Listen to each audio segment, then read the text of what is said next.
So everybody is on deck today. Nobody can hide and nobody will get away. Everybody is present that needs to be present. And we are thankful that we have a leader such as the Honorable Minister Louis Farrakhan to guide us as the great general that he is today. All praise is due to Allah.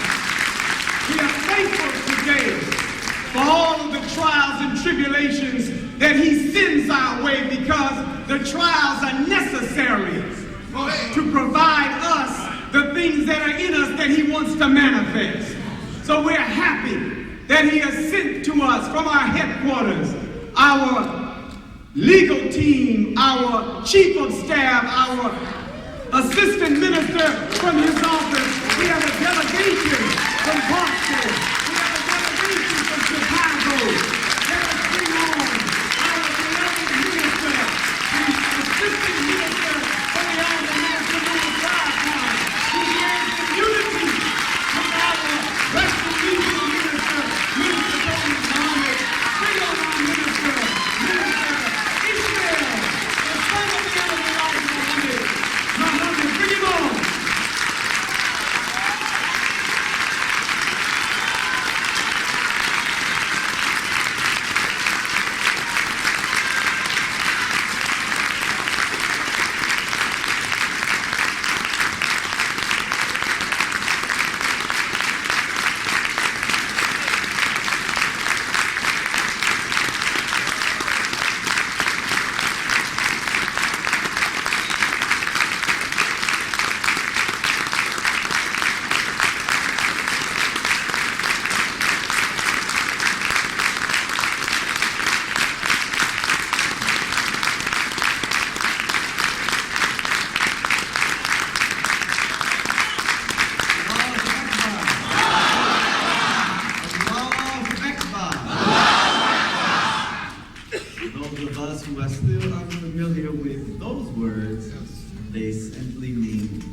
In the name of Allah, the Beneficent, the Merciful, all praise is due to Allah, the Lord of all the worlds.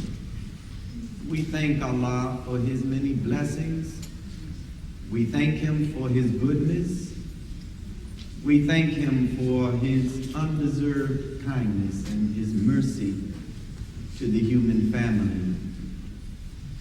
As Muslims and followers of the Honorable Elijah Muhammad, we could never thank Allah enough for his intervention in our affairs in the person of Master Farad Muhammad, and his raising up from among us a divine leader, teacher, and guide in the personage of the Most Honorable Elijah Muhammad. I thank Allah each and every day for his blessings, for his mercy, for I would not be where I am today and in hopes of where I desire to be tomorrow if he did not extend that love and that mercy that is embodied in a wonderful human being who is in our midst today, who represents the Messiah, the Mahdi, and God's presence in the world. The man that I speak of and shall attempt to represent to you this morning is the Honorable Minister Louis Farrakhan. I greet you, dear brothers, sisters, dear family, with the greeting words of peace. Assalamu alaikum. First of all, let us give praise and thanks to Almighty God, Allah, for the fortune of having with us this morning one of Minister Farrakhan's best and most committed and dedicated helpers in this cause, our Western Regional Minister of the Nation of Islam, your minister, your friend, and your brother, Minister Tony Muhammad.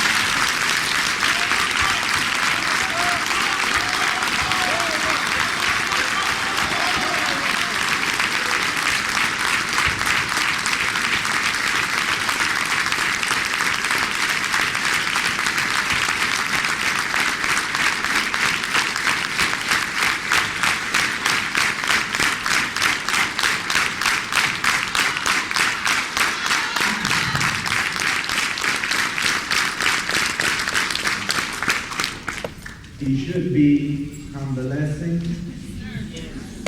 but his commitment, his dedication, and his love could not keep him on bed rest where he should be, where he will be in a few more minutes. But we're thankful to Allah that He is with us today. We're thankful to Allah that He did not sustain any permanent injuries to the best of our knowledge. We thank Allah that He's alive.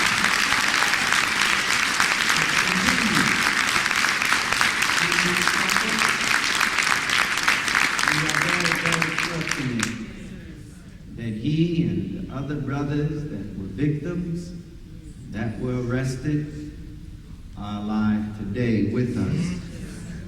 The Honorable Minister Louis Farrakhan has dispatched this delegation.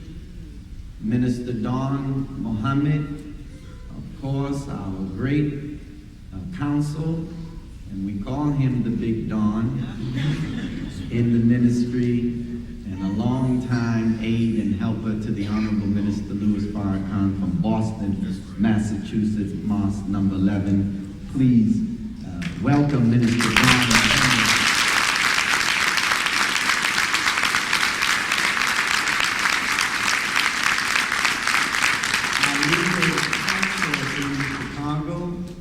Brother Burby Muhammad.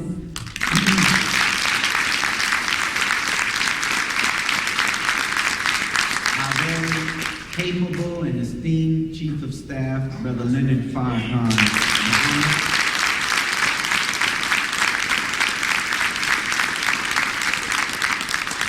I want you to know, and we want Brother Minister Tony to know, that even before Brother Farrakhan sent us, we were already on the phone planning our visit to come to Los Angeles to be with our brother. And the Honorable Minister Louis Farrakhan, of course, consented to that. But our sentiment was we need to go out there as soon as we can to stand with our brothers. We take ours. Los Angeles may know that when you are angels of that one, you are angels of that thing, the whole of the nation of Islam.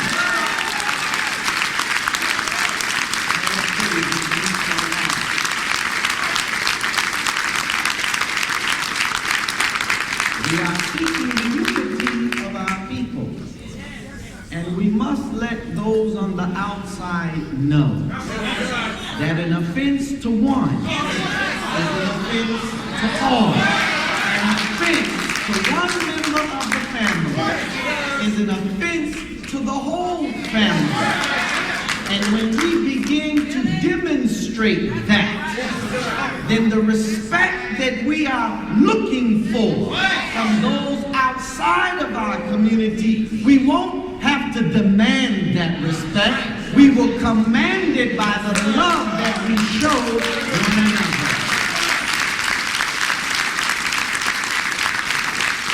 So our first priority, of course, is the health and general welfare and safety of our Western Regional Minister, the brothers who accompanied him, and all of the believers here at Mosque number 27, the black community. And we want you to know that when we say believers, when we say the Muslims, we are referring to every black man, woman, and child in America. For Master Farad Muhammad taught us.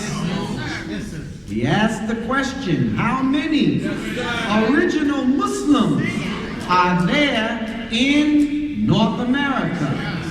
And the answer is a little over 17 million.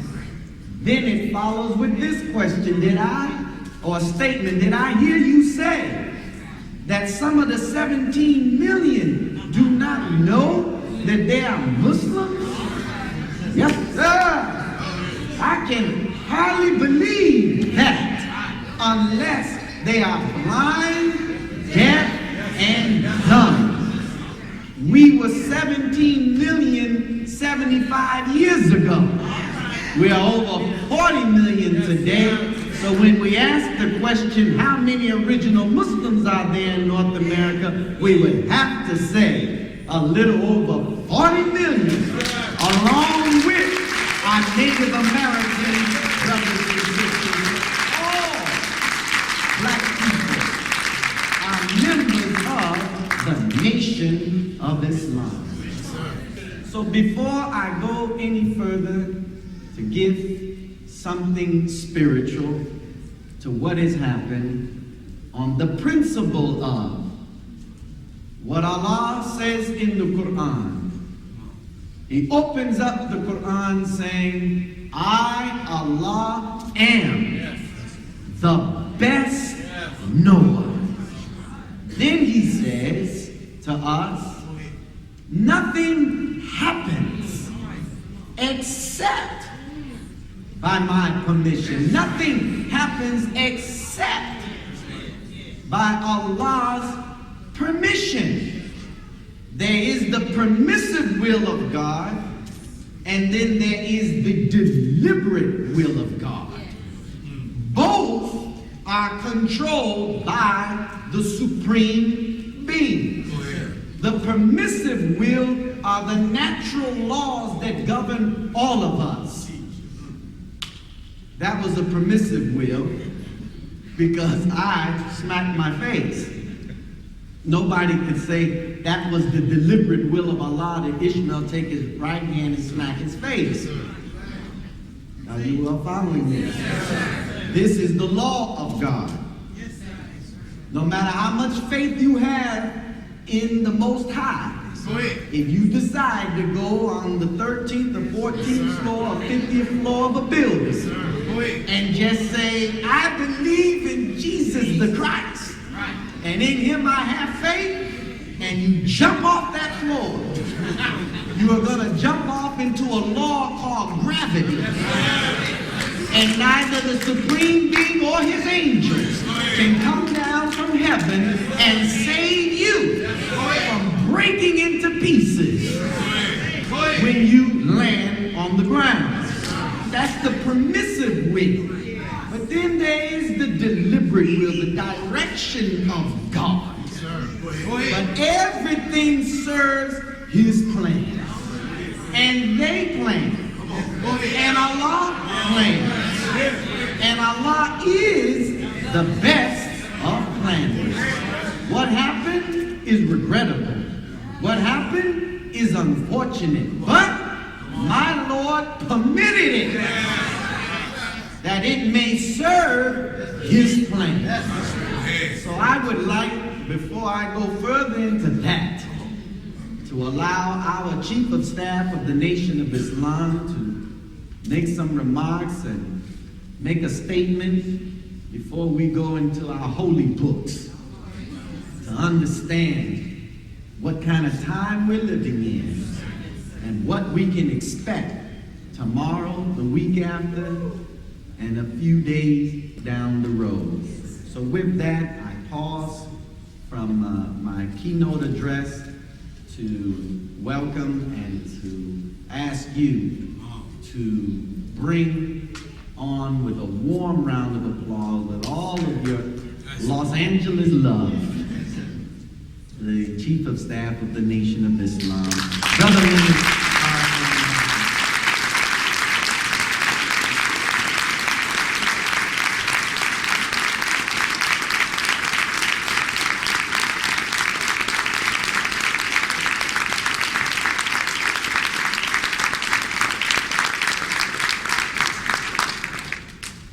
In the name of Allah, the beneficent, the merciful, I bear witness that there is no God but Allah, and Muhammad is his messenger. When I first had an opportunity to speak to Minister Tony learning what had happened from a phone call that I had received. I called it. And I was fortunate to be able to get through because the phone was constantly ringing, I'm sure. But Allah blessed me to be able to talk to brother. And when talking to him and hearing his voice, I thought about the persecution of the Muslims in America. I thought about hearing the stories that told to me when I first had come into the Nation of Islam of the many fights and struggles of the Muslims to establish Islam in North America. That's right. You know, I thought about Uncle Sam, Minister Farrakhan's uncle, on the train coming to Savior's Day, and how they fought the police when they were attacked as a result of the policemen disrespecting some of our sisters. I thought about Troy Biar, who was beaten. Brother Whitehead and Minister Don, and many of you all know the story better than I, but was beaten and left for dead on the side of a road. I thought about our brother Oliver out here. We'll never forget Brother Oliver. That's right.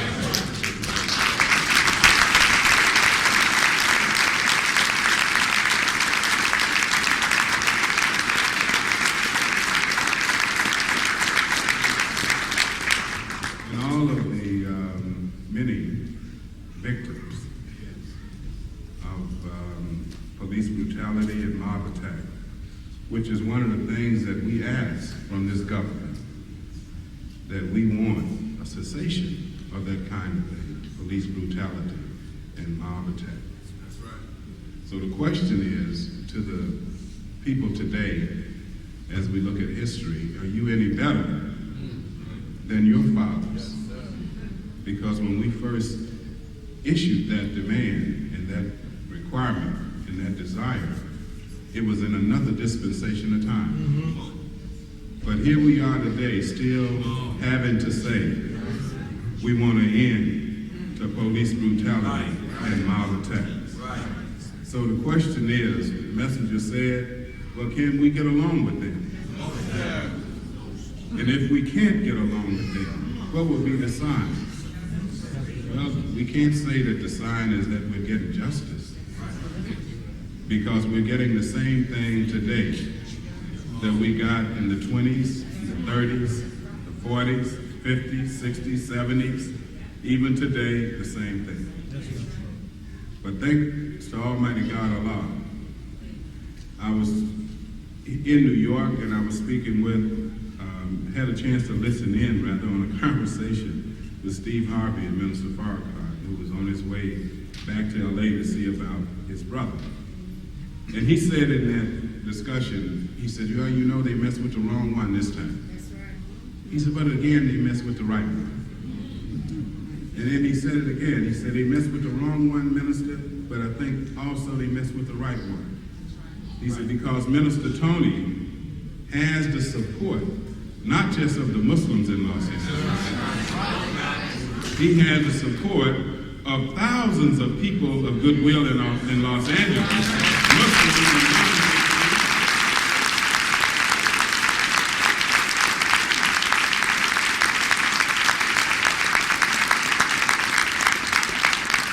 So we intend to prove that that's true in the coming days and weeks.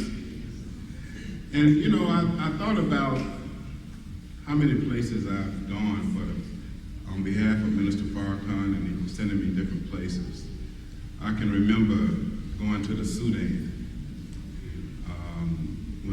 because of the warring factions in the Sudan. I can remember going to conferences in Saudi Arabia and all over the world, literally. I remember Minister Don Muhammad and Ishmael, Minister Ishmael and myself going to London, England, to deal with some issues there on behalf of Minister Farrakhan and at his instructions, Minister Don. And I can remember coming right here to Los Angeles at the urging of Minister Farrakhan to try and help Michael Jackson. I thought about that this morning. And I wondered when Allah would, even though that was a very worthy cause and worthy fight, when he would give me an opportunity to do something better than that.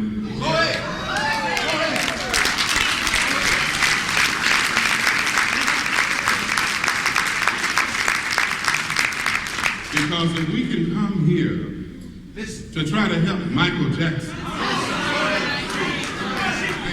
then what about our own brother?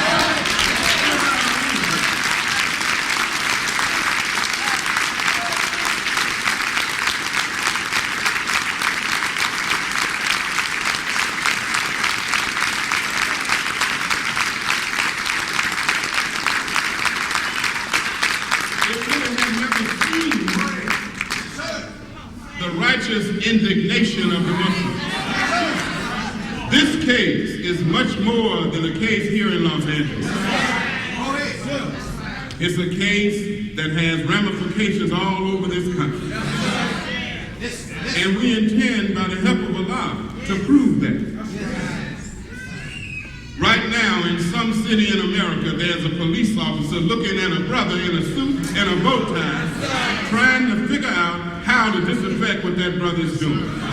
Trying to figure out how to stop him from selling his newspaper. Trying to figure out how to give him a ticket for something that he didn't do. And I'm saying now, on behalf of the Nation of Islam, and coming here from Minister Farrakhan's advice, the Muslims are tired of the persecution of this country.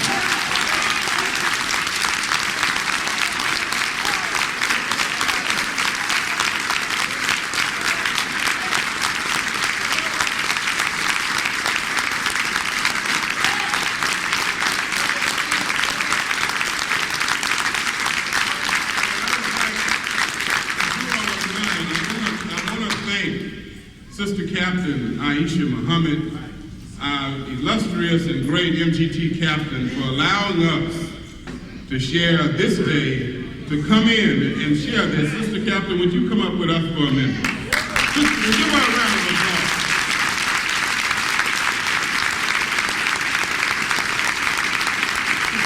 And I want you all to take this photograph because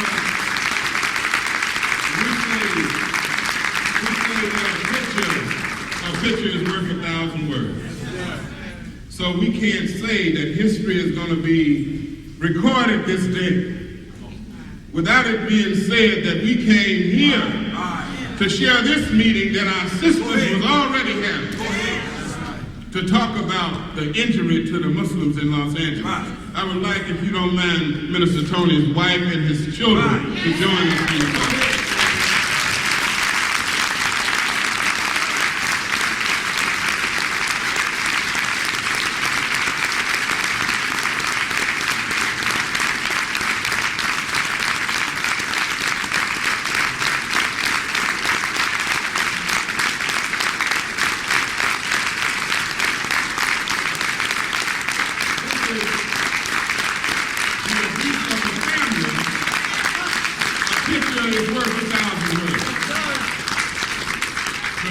That was with Brother Minister Tony. Where are they?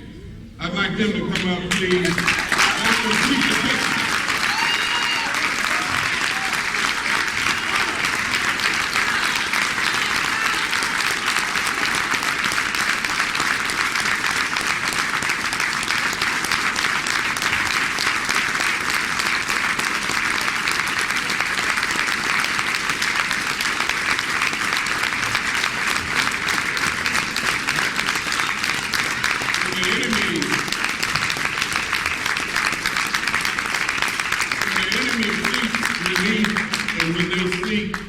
To have an issue redressed, they not only make you pay for the principal victim. Right. Talk to him. We hear about the principal victim, make no mistake about that. But there are other victims also. There's our brothers that were the members of the FOI, he was there. And they were attacked.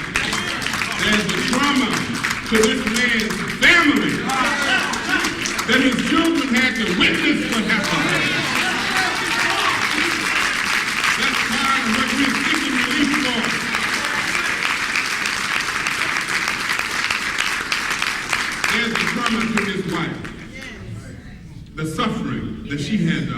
We want relief for that.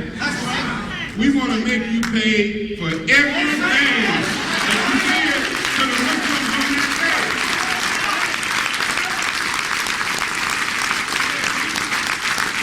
And we intend to remind you of what you've been doing to the Muslims here in America for over 60 years of our work in this country.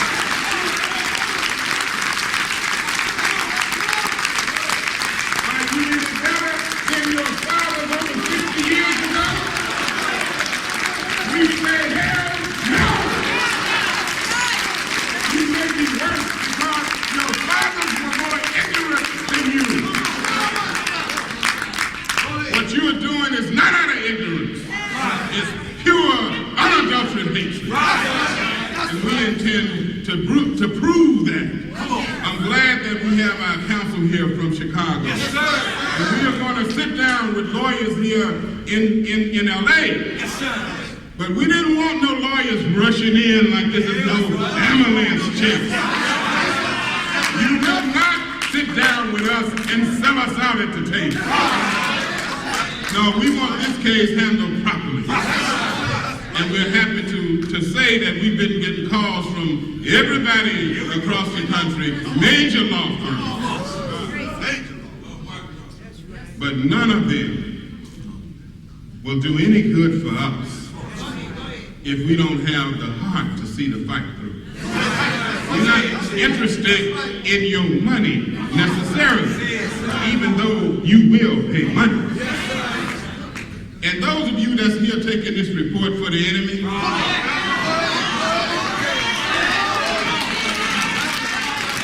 and you are here, and we know that. So what we're saying to the believers, but we know we're talking to the enemy too. Because you're right here with us. You're taking notes. You're taking mental notes. And you can't wait to get out of here to run and tell the enemy what the Muslims said today. Well, then maybe I'll give you something that you can tell.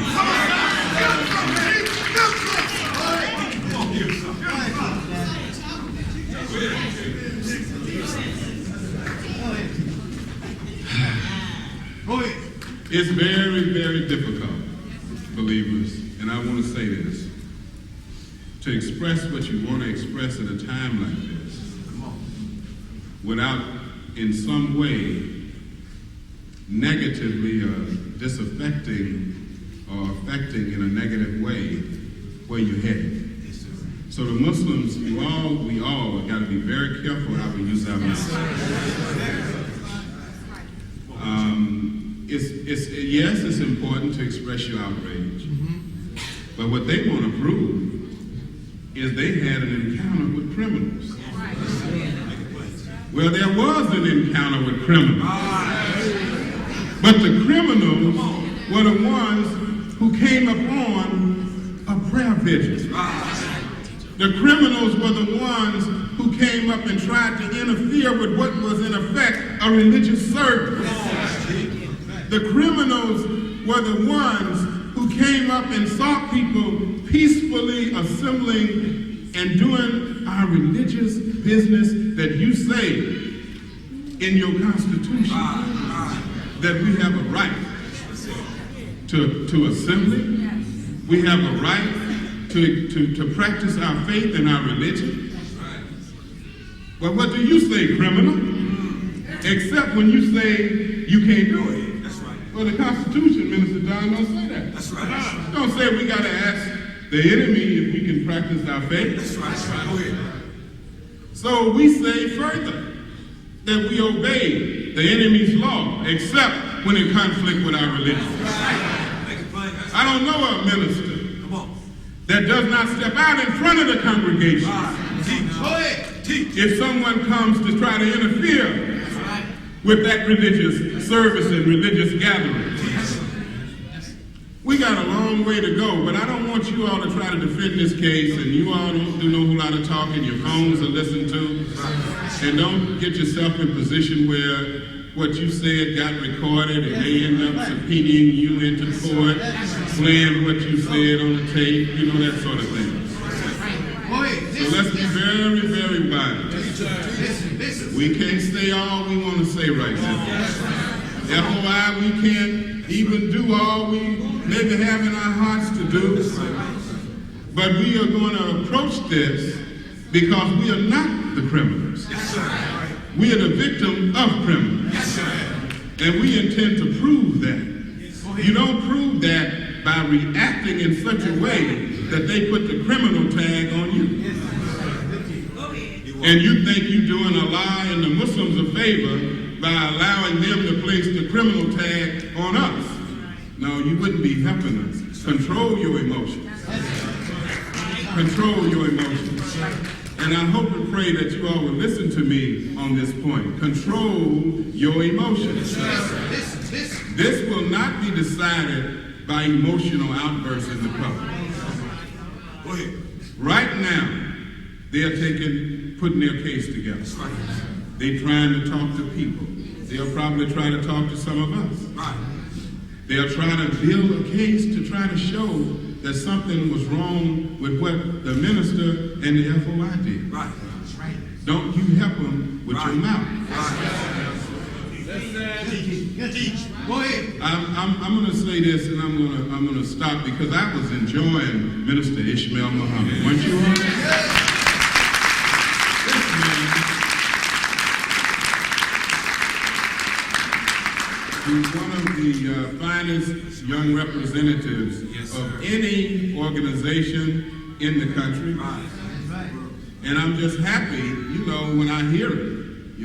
It's really, it consoles me to hear brother in his growth and development. And I'm eager for him to get back up here. But I just want to say in conclusion, there's no place in America, no place in the world that I'd rather be than being right here today with you.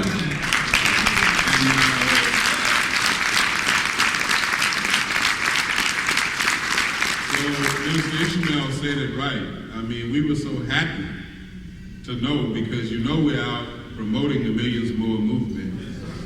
But we were so happy that the minister's spirit was the same as ours.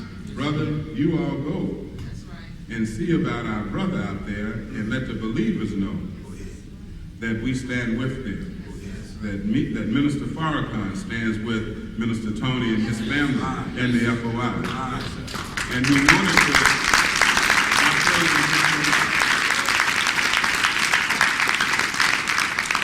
He didn't send any of us to Brock Peters' memorial service. And he didn't come. He did a tape because he said, stay the course. Stay the course. But when this happened, we have to stop. But really stop. But really stop. Because now, as Minister Ishmael said earlier, the Millions More movement will take on another whole spirit. The believers around the country will take on a whole another kind of spirit. And it's because of the mistake that the criminals made here in Los Angeles.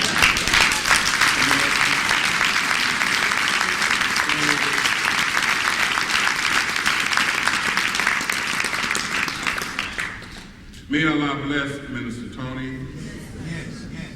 And I want to personally salute him and thank him and his family. I thank the FOI that goes with him and stands with him and fights for him if necessary. And I want to say that here in Los Angeles, the minister said that the messenger told him that a lot of the violence would start in Los Angeles. And it would be terrible. And so he said, but you can beat that prophecy. But he's concerned when he sees this happening that perhaps we're looking at the beginning of something much bigger than even what we might imagine. Yes, sir. But we have an excellent spokesperson and representative in Minister Tony. Yes, sir. He's a class act. He's the kind of man that you want to look up and say, that's our representative.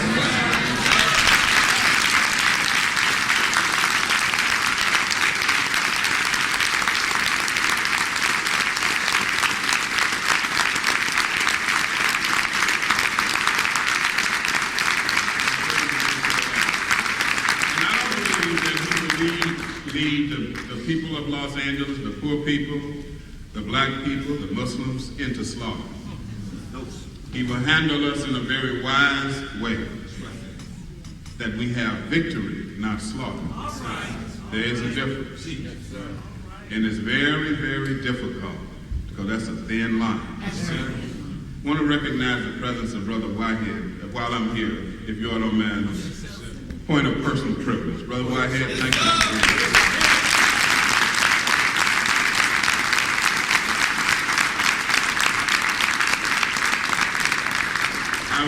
I was commenting in our little council and circle that we had before coming in the room that I could remember Los Angeles back in the day. And every time headquarters got in trouble and we needed to be bailed out, we needed money at headquarters right away, Brother Whitehead, we would seek and start checking the pocketbooks of the various mosques around the country. And we always found fairly deep pockets in Los Angeles. So I want to thank Brother Wazir Muhammad.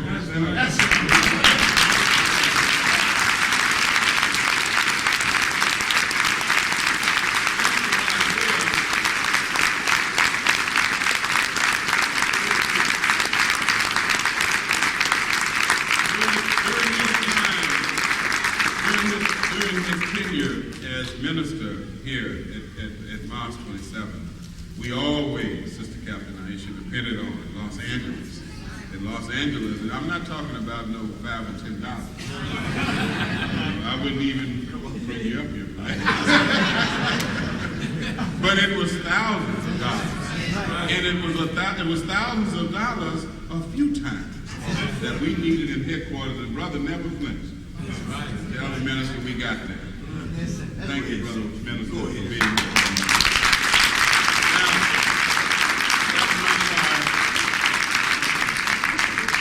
I'm going to be out here a few days at Minister Ishmael and Brother Minister Don, who is personally acquainted with the Chief of Police out here from Boston, of course. And some of us know him from New York. You know, but at the same time, we recognize he has certain pressures on him, but we ain't gonna leave him without pressure from us. So we brought the big deal.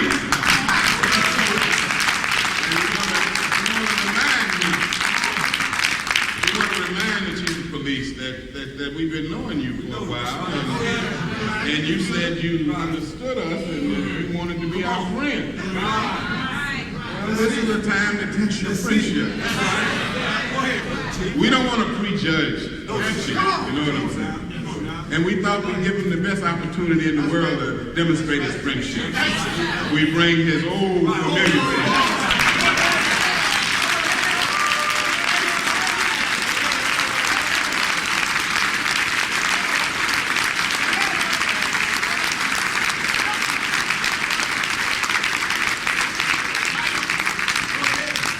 Who's been in and out of the trenches with him in Boston.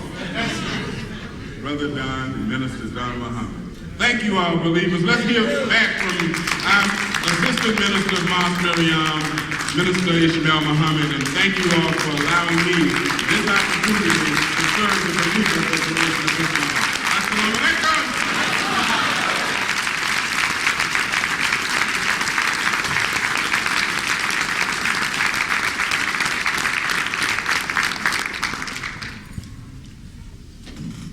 Let me, on behalf of the Honorable Minister Louis Farrakhan, there are two items that I don't want to be remiss in, and that is, first and foremost, the Honorable Minister Louis Farrakhan sends his love and greetings to this august body gathered here this morning. He gives you all the greetings of peace, of Assalamu alaikum.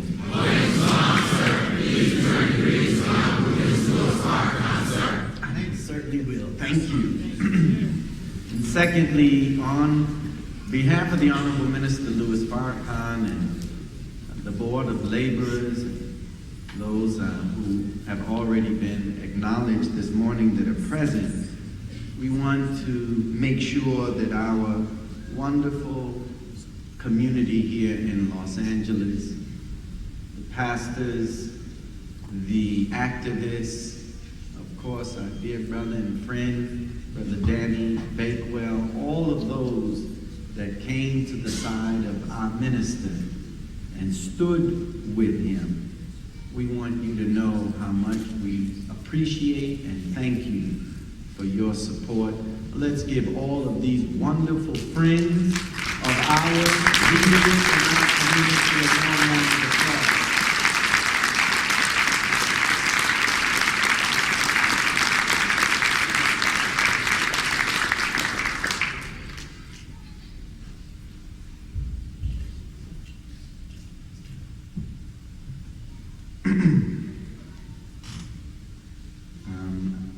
Have we done all of the acknowledgments? Yes.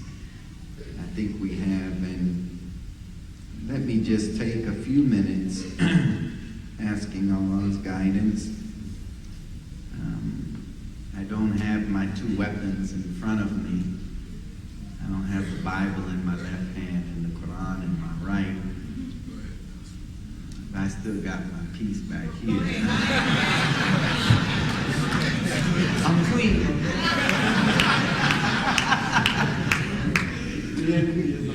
You know? We were taught not to carry weapons, not as little as a penknife, because we have our faith and our trust completely in a mighty, mighty God. I wanted to say first to our dear brother and friend and helper, the Honorable Minister Louis Farrakhan, you know, in this work and in this struggle, those of us who are deeply committed, we give our all to that which we believe in.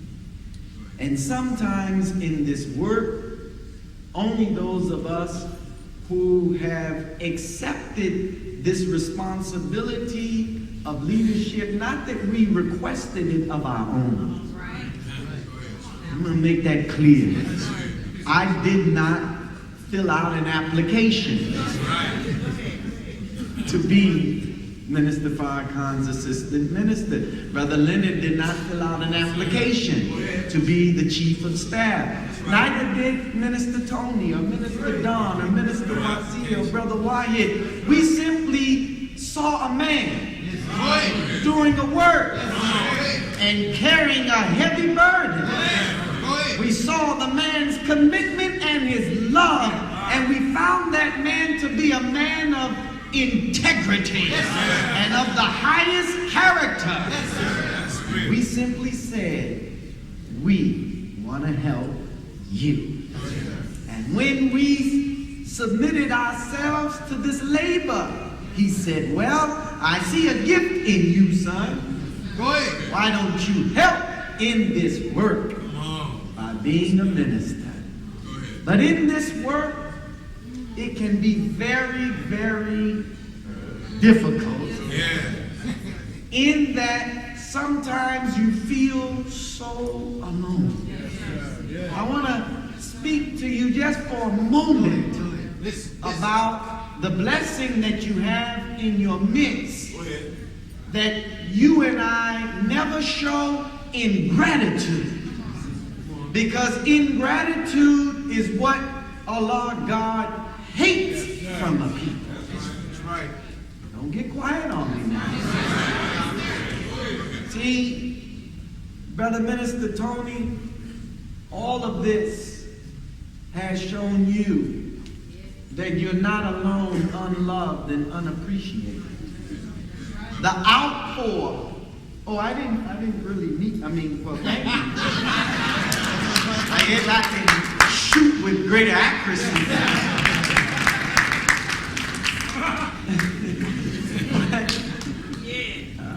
As I was saying to our minister, you know, it is moments like this, as unfortunate as it was, you know, your sentiment, your feeling sometimes of being unappreciated, unloved.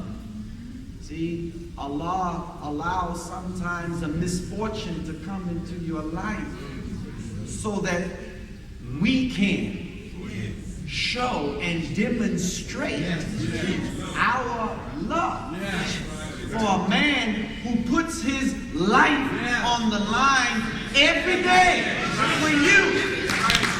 And we choose at times to point out or to attack a man's deficiencies, his weaknesses. But when you got a man that's going out in front where you are fearful to tread, most of us that are naysayers, those of us who criticize, are cowards, and you talk that talk, but you won't walk the walk when it comes to the liberation of a people.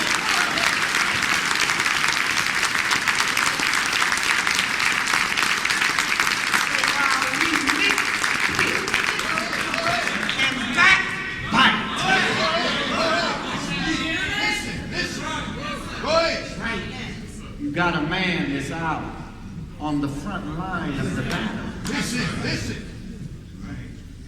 Look at the way they deformed, disfigured his face. This wasn't a man that stood behind his security. You gotta know what kind of leader you have. Because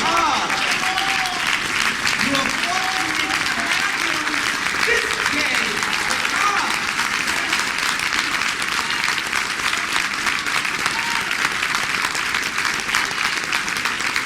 We're fortunate that we're not grieving today over his loss. That's chastisement from Allah on a people who are ungrateful. We're fortunate that he's with us. He can't help himself when it comes to, as the chief of staff has said, when it comes to the protection, the love that he has for his community. He wasn't at home watching television. He wasn't at home spending quality time with his lovely wife and his children when he got the call of a mother of a victim in the community and in a dangerous area. The heart of the Los Angeles homicide, where 42% of all of the homicides that have occurred in this city happened in that area. He put his life on the line on Thursday, as he has all year long, and last year and the year before.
Before his enemies, Jesus did not say a word,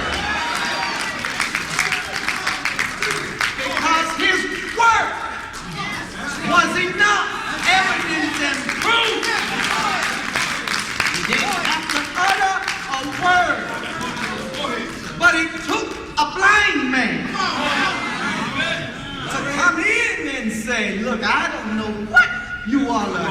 using this man. All I know is that I was blind. That man put spit on my eye. I could see him.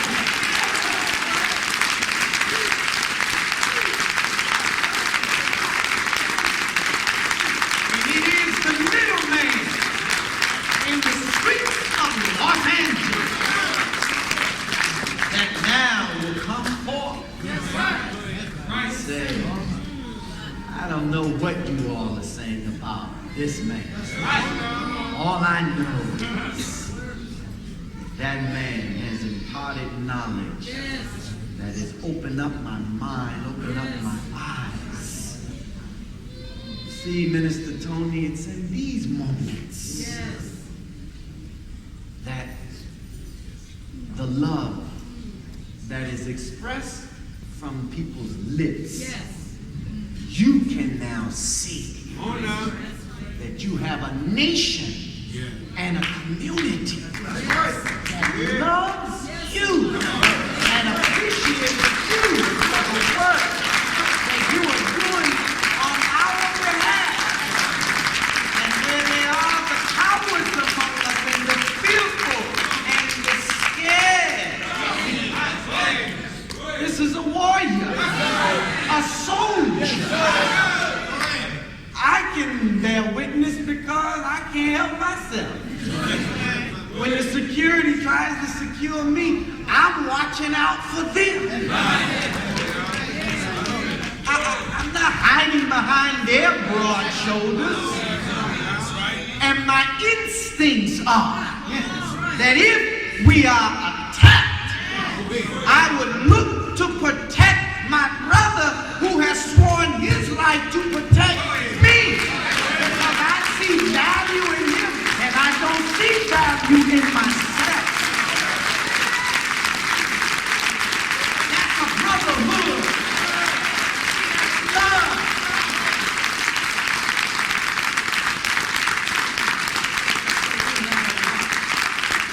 To be grateful for.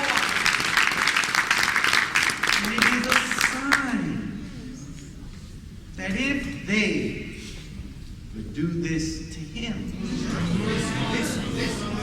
he said who he was. They knew who he was. Whenever the Muslims come together in the FOI, if it's 5, they swear it's 100. There can never be any mistaken identity when we show up. They know that it's the Nation of Islam. They say he was the regional minister. But it only demonstrates the excessive force, not only of the LAPD, but all over the country.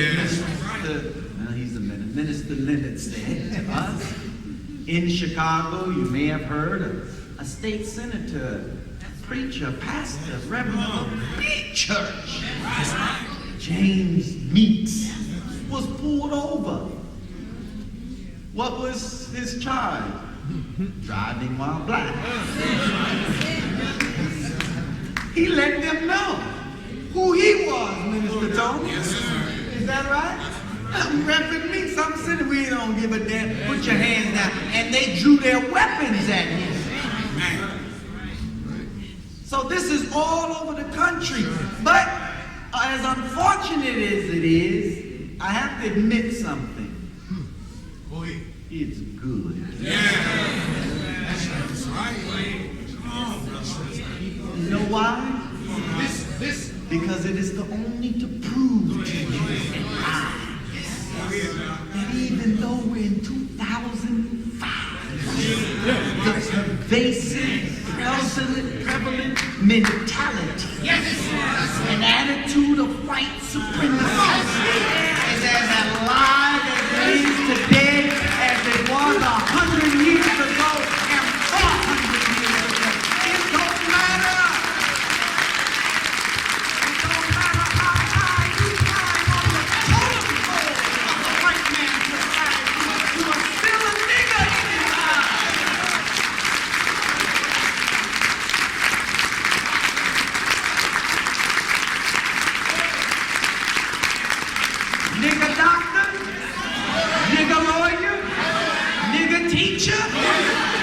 Nigger artist, you're still a nigger boy.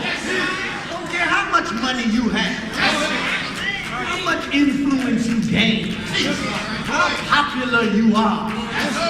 See, whoever makes you has the power to break you.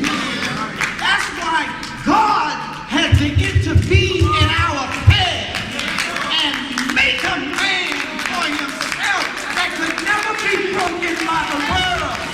So Sharaton is a God-made man that can never be broken.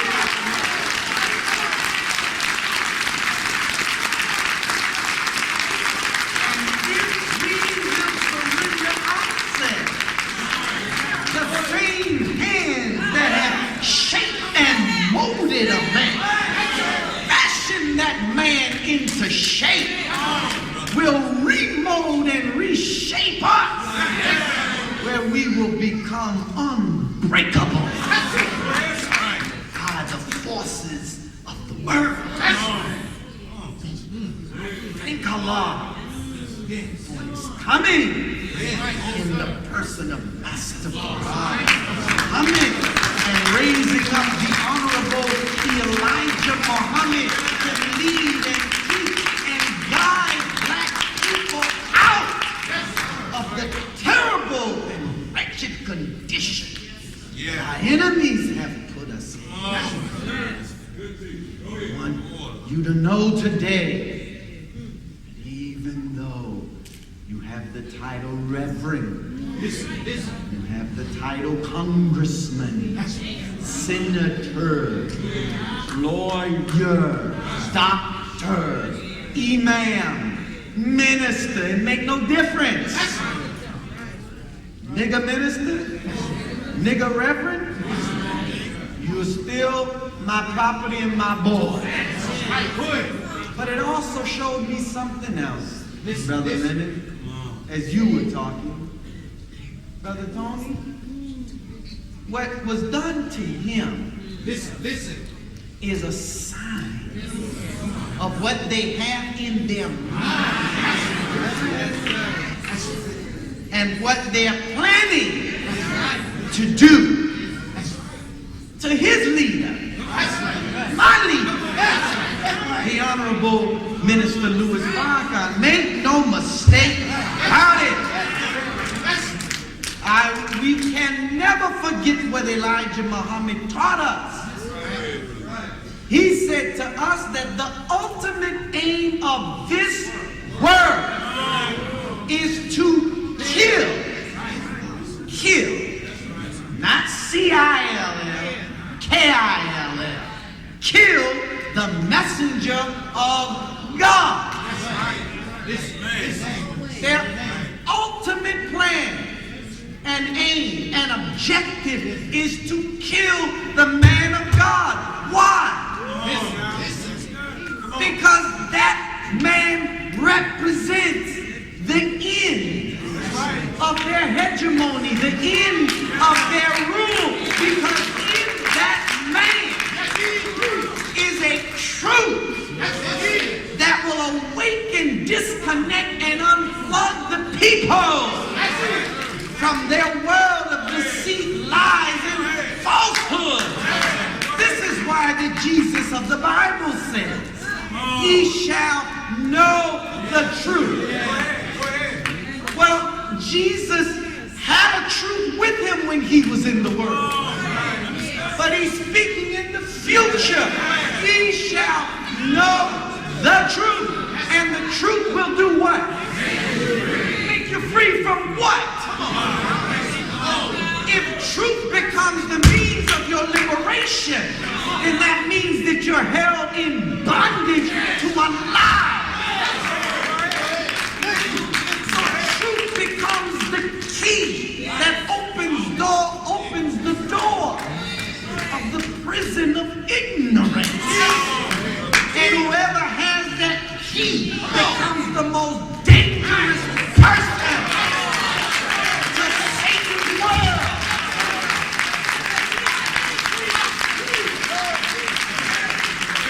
You took the lick, you hit. But it was the lick, the hit, and the kick that is in their mind for the last man standing. You don't have another man after Farrakhan. You don't have another leader after Farrakhan.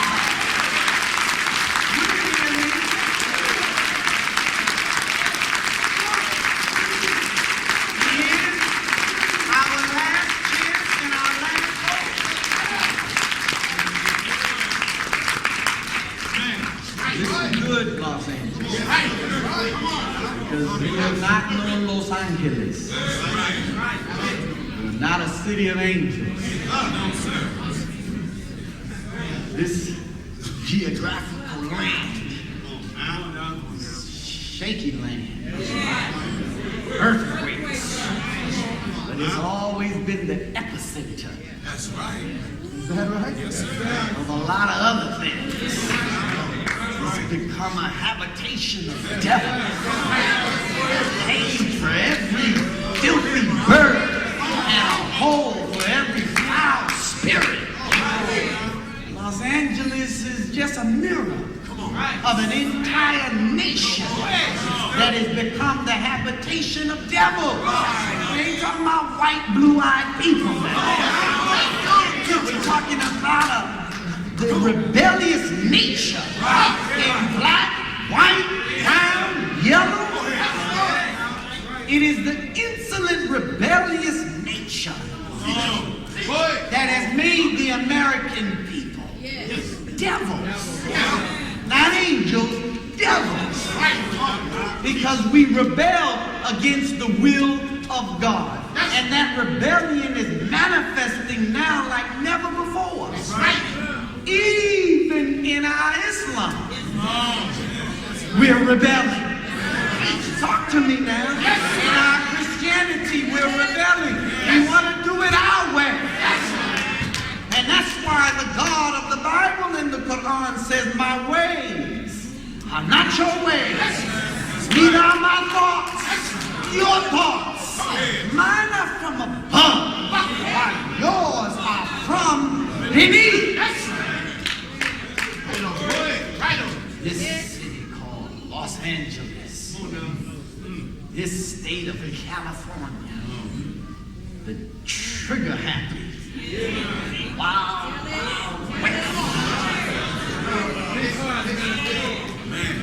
I used to live in this state.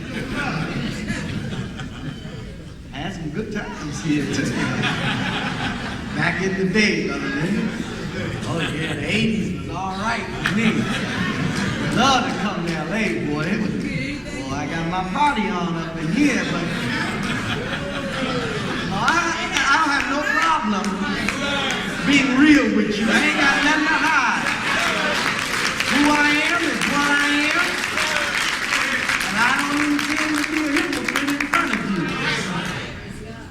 But this place that has become a habitation of devils, rebelliousness, which has already been stated, and the minister came through here. That's right. That's right. Is that right? And he gave a warning.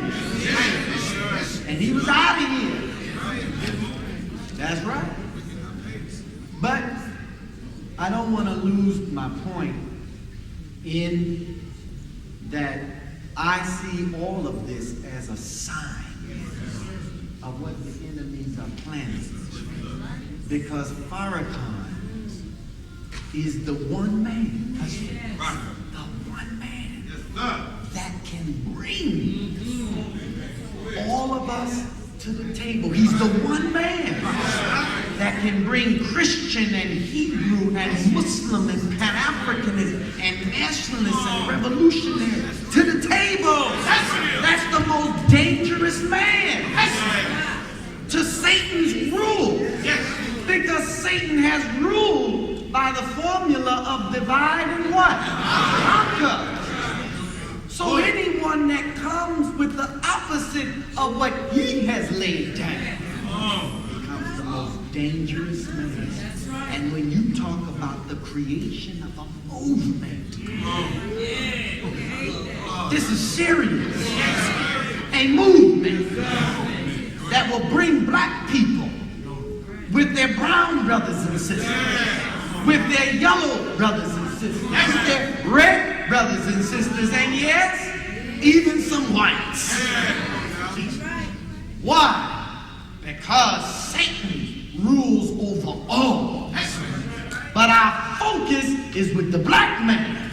Our focus is with the original people of this earth and of these lands. It is Farrakhan. It is through Minister Tony. I hardly hear of anybody in the community in Los Angeles that is looking and is working so diligently to settle the fratricidal conflict among the Bloods and the Crips. I don't hear. I'm not saying this.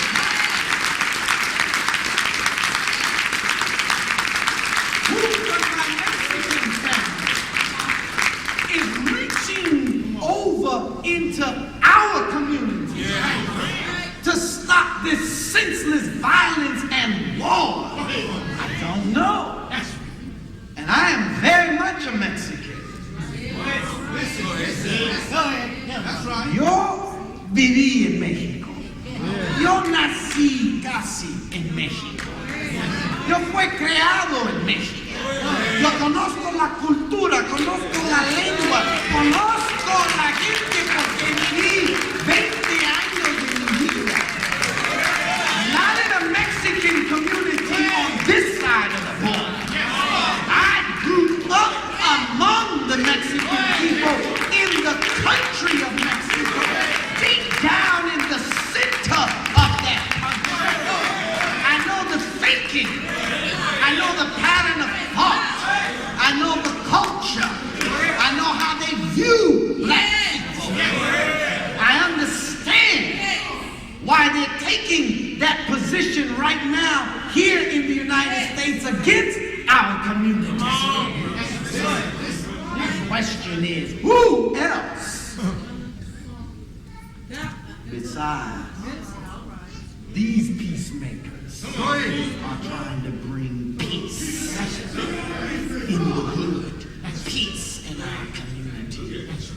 It's sickening to see us fight each other, kill each other. I want us to take the same passion against the LAPD. I want us to take that same passion, because while they got a long list of victims that they have to be held accountable for, yet don't you think that you can get off the hook? It's easy for us to galvanize and to orchestrate and organize our passion against forces and members outside of our community. But the problem is inside of the community, because we fight and kill one another on a daily basis.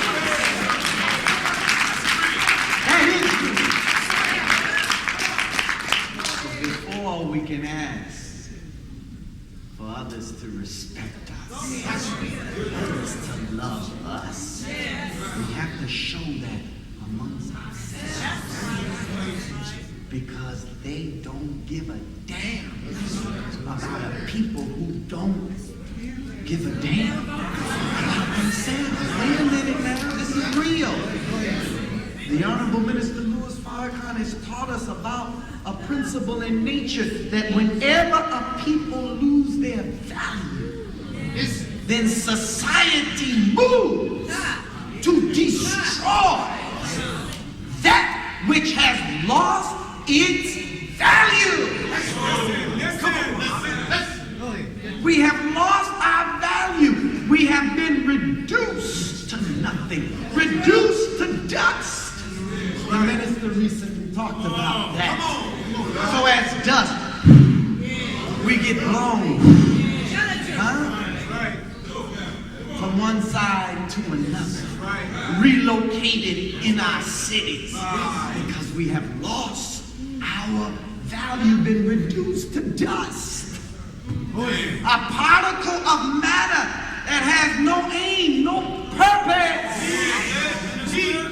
And this is why when the pastors say that love is the answer, you're absolutely correct. That's right. But we have never been able to restore enough value in us. See, you can't love what you do not value. You know why you love that diamond, baby? I mean, sister? Because it got value. You know why you safeguard it? Because it has value. You know why you love it?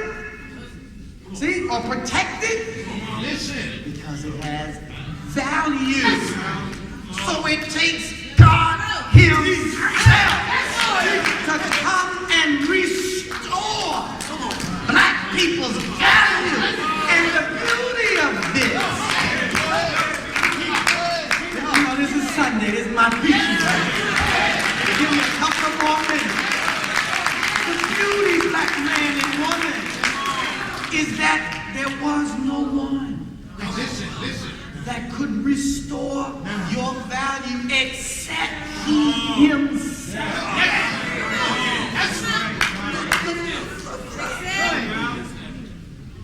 God said He would come after us.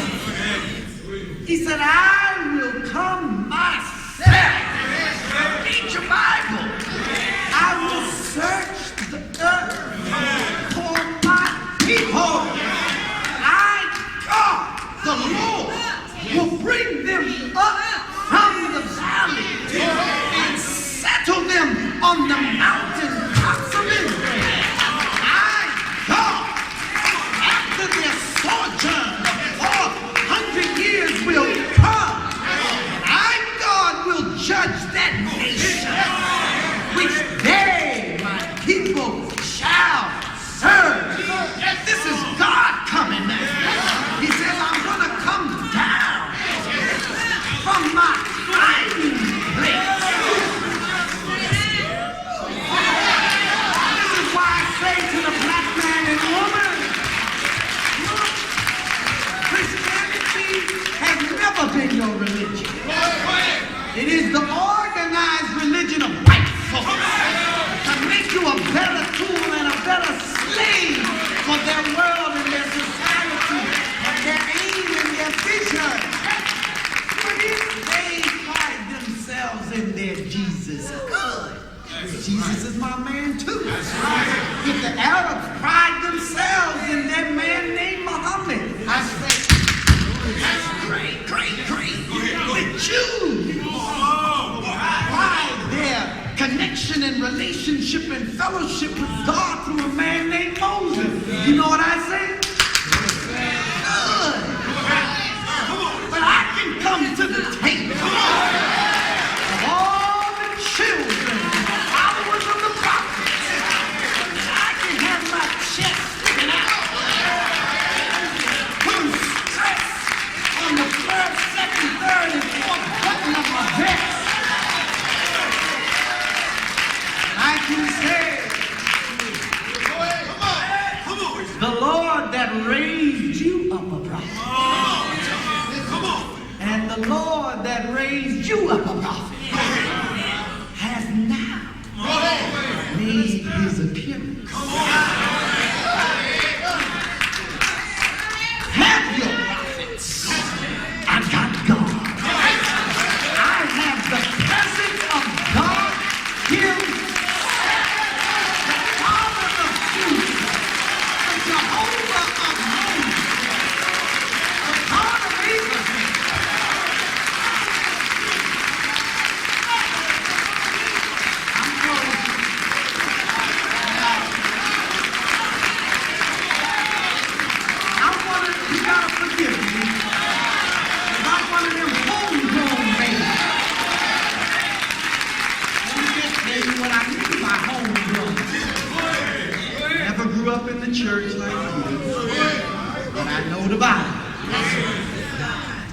You know, I'm one of them homegrown humans in Zion. I got some plugs in the back of my head. Talking about the Matrix. I had to be unplugged. They had to put one on for me that I could interface with the Matrix. Go in and out. But I never was unplugged. I was homegrown. Like countless thousands of others that came into the teachings of the Honorable Elijah Muhammad were shaped by those teachings in the womb of our believing mothers. What am I saying? I don't understand the concept of a spook. I don't know what it is to be under some false doctrine. But I have grown up in this nation, and I have grown up with an objective mind where I challenged my father's teaching just to prove to myself that it was right for black people and that he was telling the truth. But my pride as a black man, which I delight in sharing with you today and share with my people wherever I'm blessed to speak, is that I know God has visited us. I know God is present with us. I know God is real. I know God's power. I don't believe in God.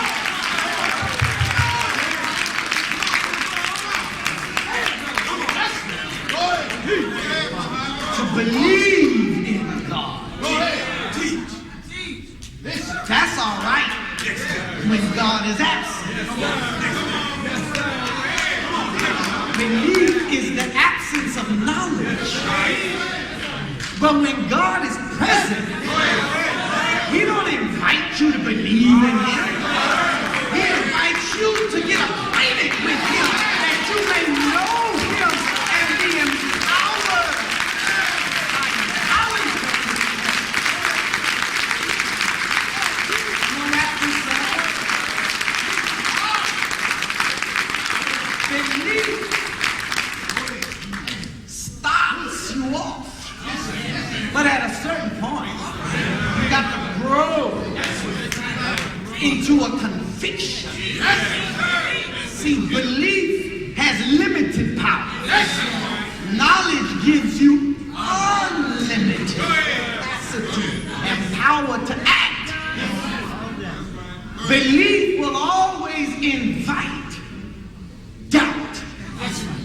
Knowledge does not invite doubt. When you know, you know. You're not watching and looking at and following a man in Farrakhan that just believes.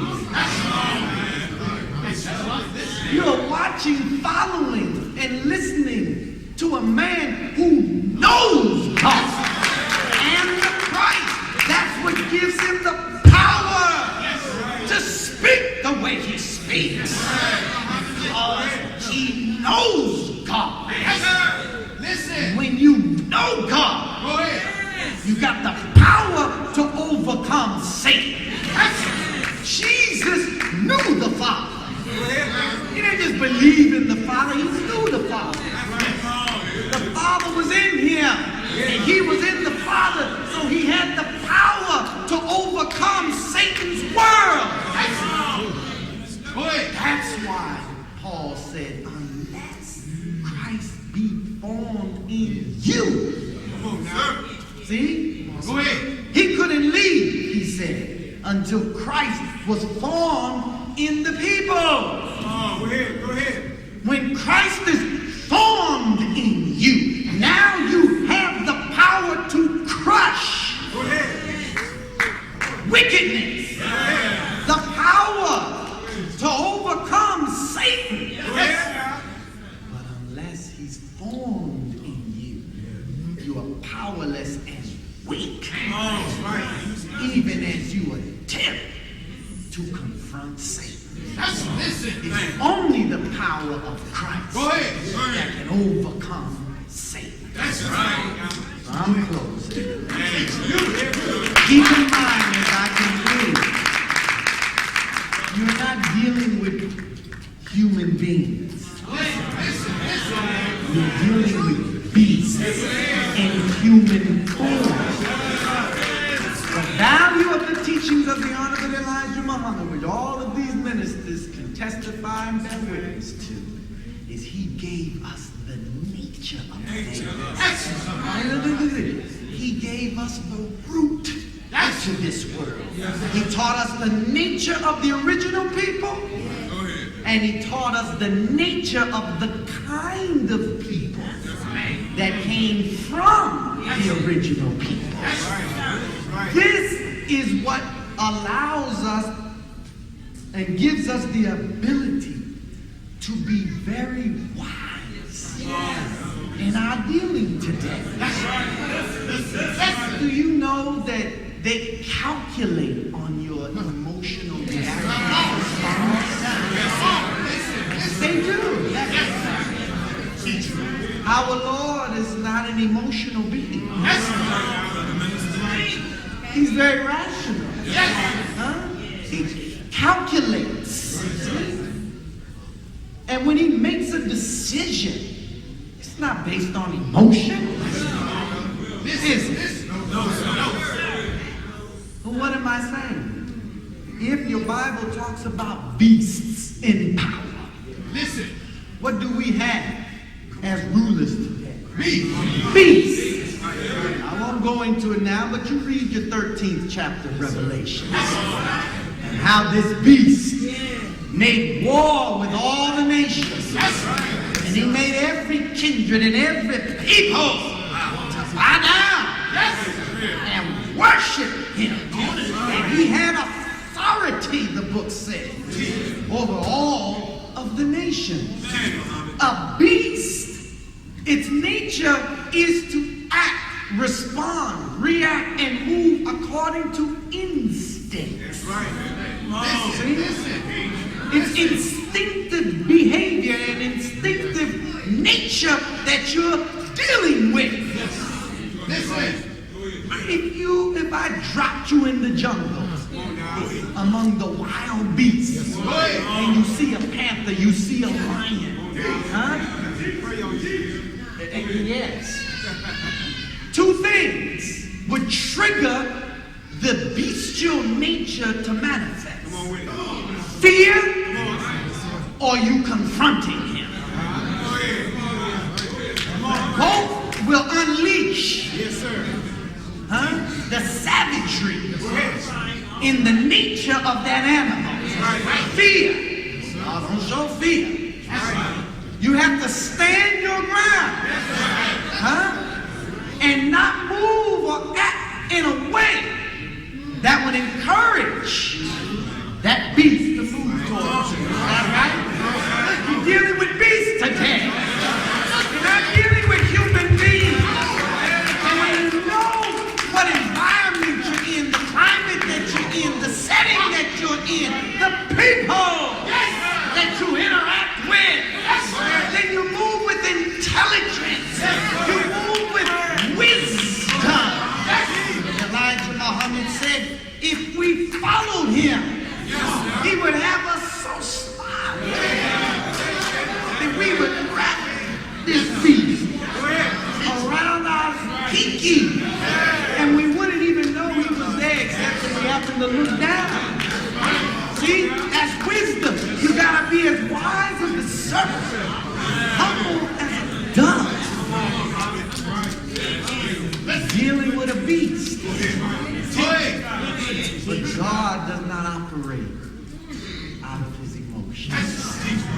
The righteous have to discipline themselves to rise above into the thinking of God. See? So that we do not react. See, the one thing I love about war, pictures of war, the histories of war, football, Brother Don, Brother Leonard. See, it's all strategy. See? And your opponent is always going to do something calculating. on your reaction and response. But if you're smart, then you know when he makes this move, he's expecting you to make a counter move, but I'm going to come different. The game of war is deception. Throwing your enemy off. Because as long as he can calculate your every move, you're defeated. That's why the quarterback does a fake. To throw the defense off. Only to teach it to the tailback to the right. But the attention is your eye. We don't walk by sight. We walk by faith. Because the world that you live in is a world made by the enemy. He makes you to see what he wants you to see. He makes you to hear and to interpret what he has programmed your mind to hear and interpret. So I got to follow another man who's not of this world. And it is my faith in that man that will fit me out of this world and into a new reality.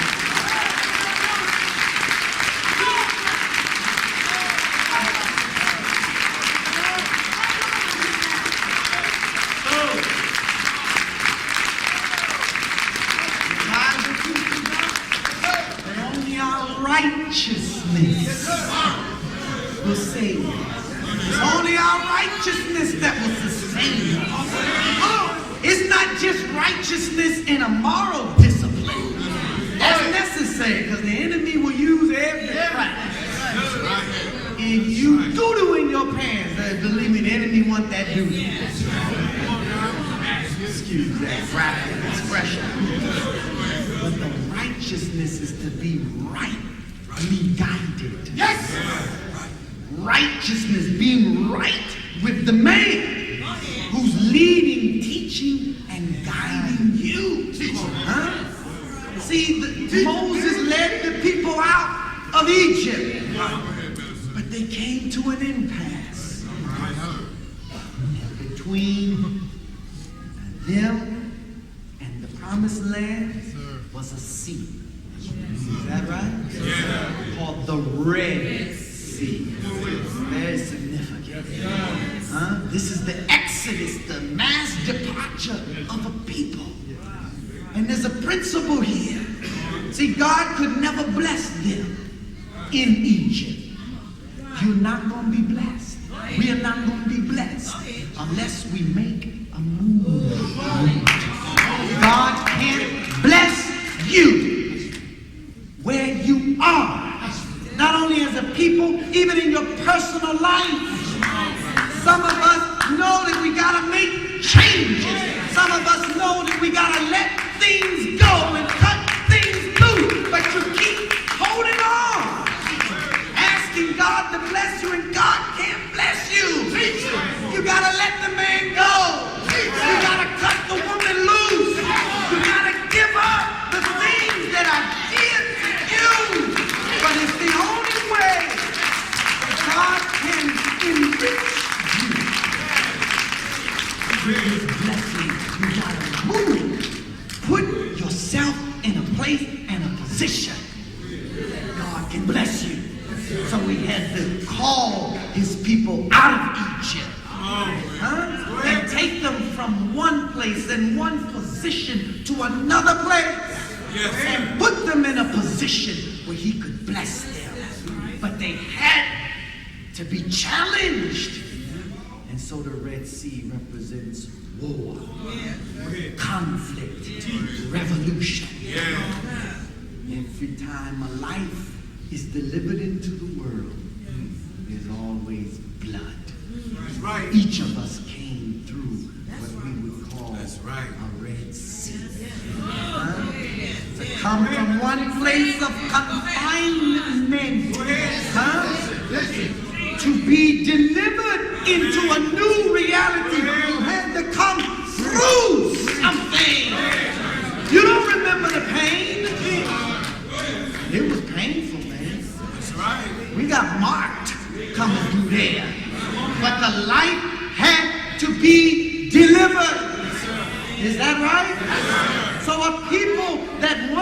be free Listen. and come into a new reality have to be willing Listen. to go through a narrow passage. That's real. And they have to be willing, if necessary, to pay the ultimate price. Go ahead. There's always blood involved. We're not going to get through this without a few nicks, a few hits, a few kicks. We're going to be persecuted, as the chief said. Huh? Some of us are going to be in prison. Some of us, hey, may even be killed. So what? We all are dying as we gather here this morning. You gonna die? You gonna die? Every one of us is gonna die. Pick and choose how. How about a worthy and honorable death? Brother Leonard once said, he said, look, I don't want to sit in front of my great-grandchildren or my grandchildren and have to tell them about this period. Right. Huh? And tell them I was with the Honorable Minister Louis Farrakhan. And I did not do nothing. I didn't do well by him and my people to put my people in a better position and reality. This Millions More movement is not about an individual. Listen. It's about a we coming together. That we determine a new reality. It first comes from the singular I, God, will for you. But then the people must embrace his will. And then say, we determine for ourselves such and such and such and such.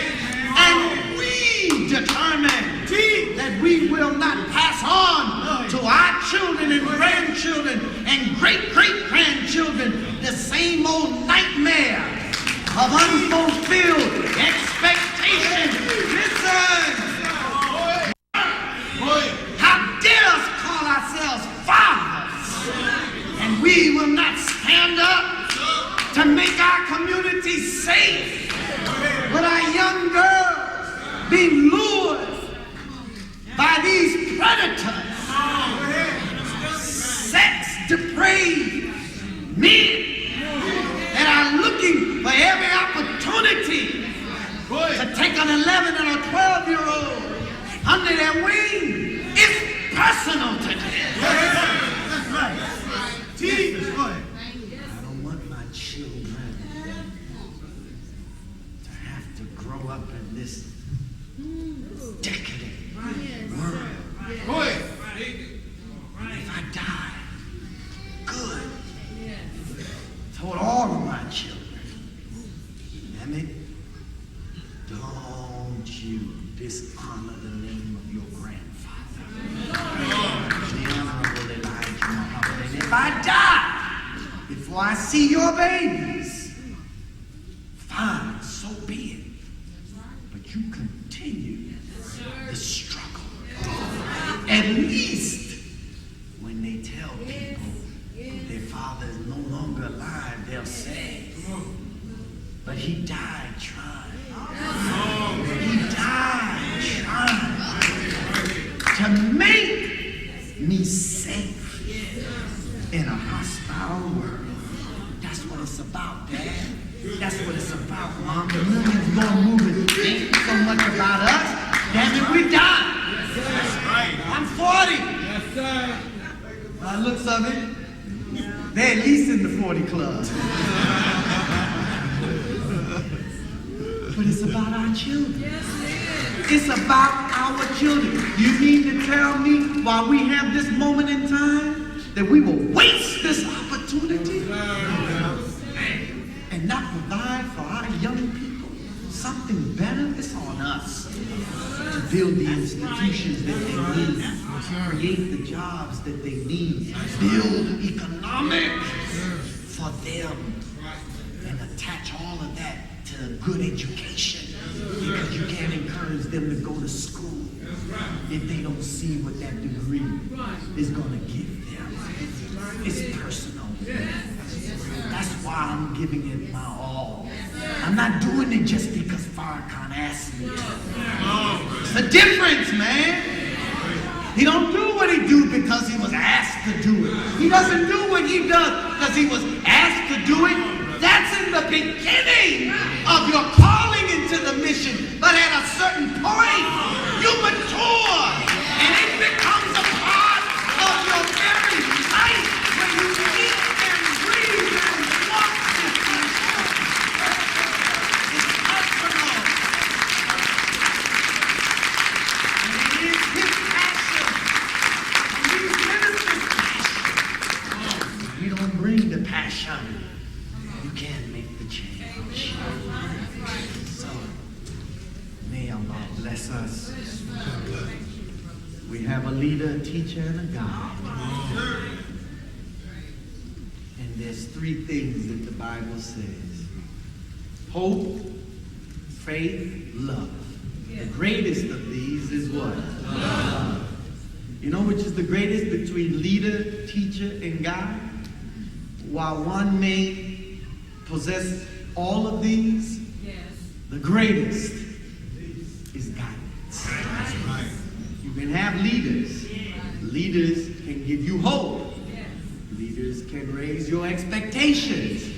Leaders may not live to see the new reality.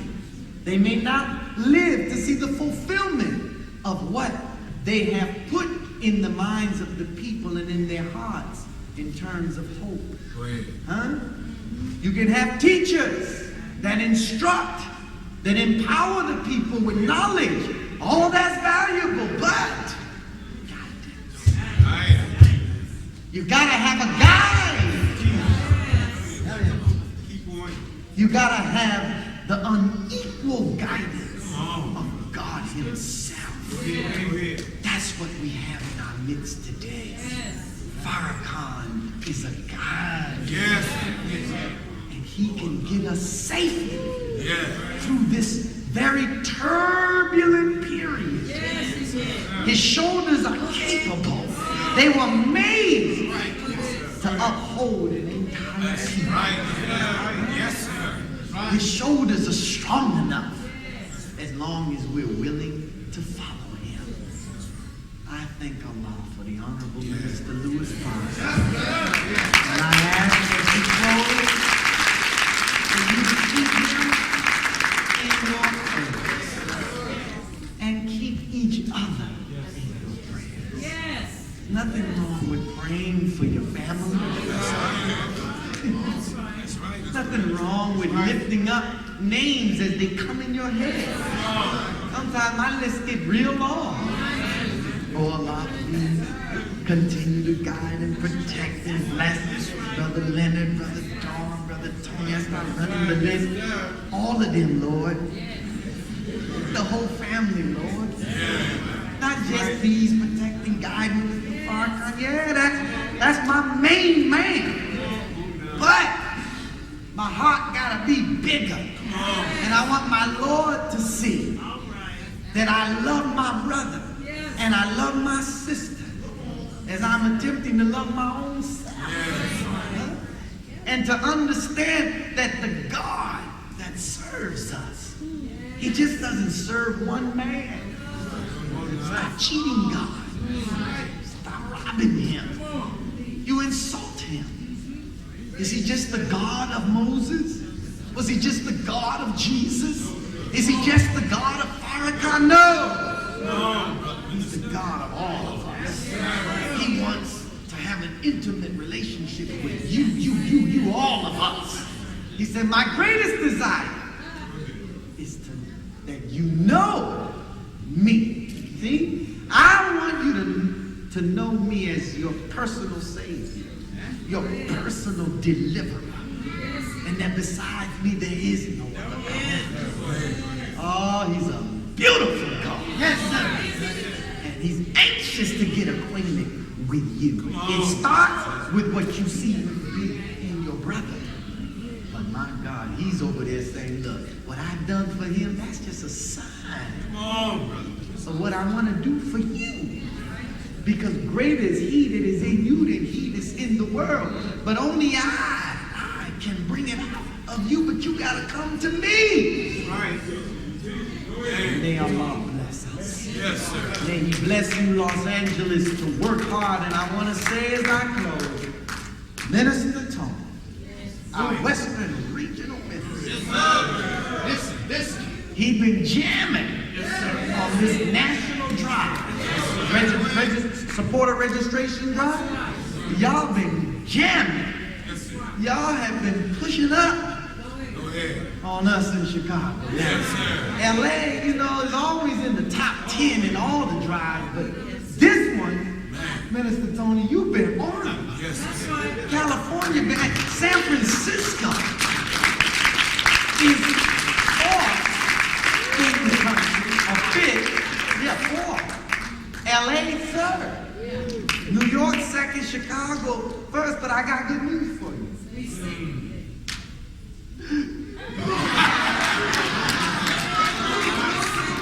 Brother Leonard, after we finish our job here, I must go back to the Midwest region because the Western region has overtaken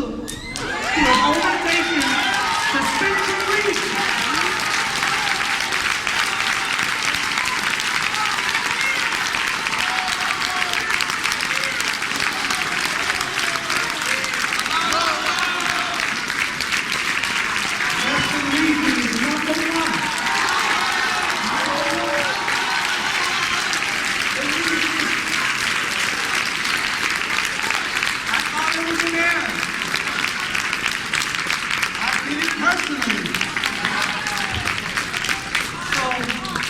It is what it is.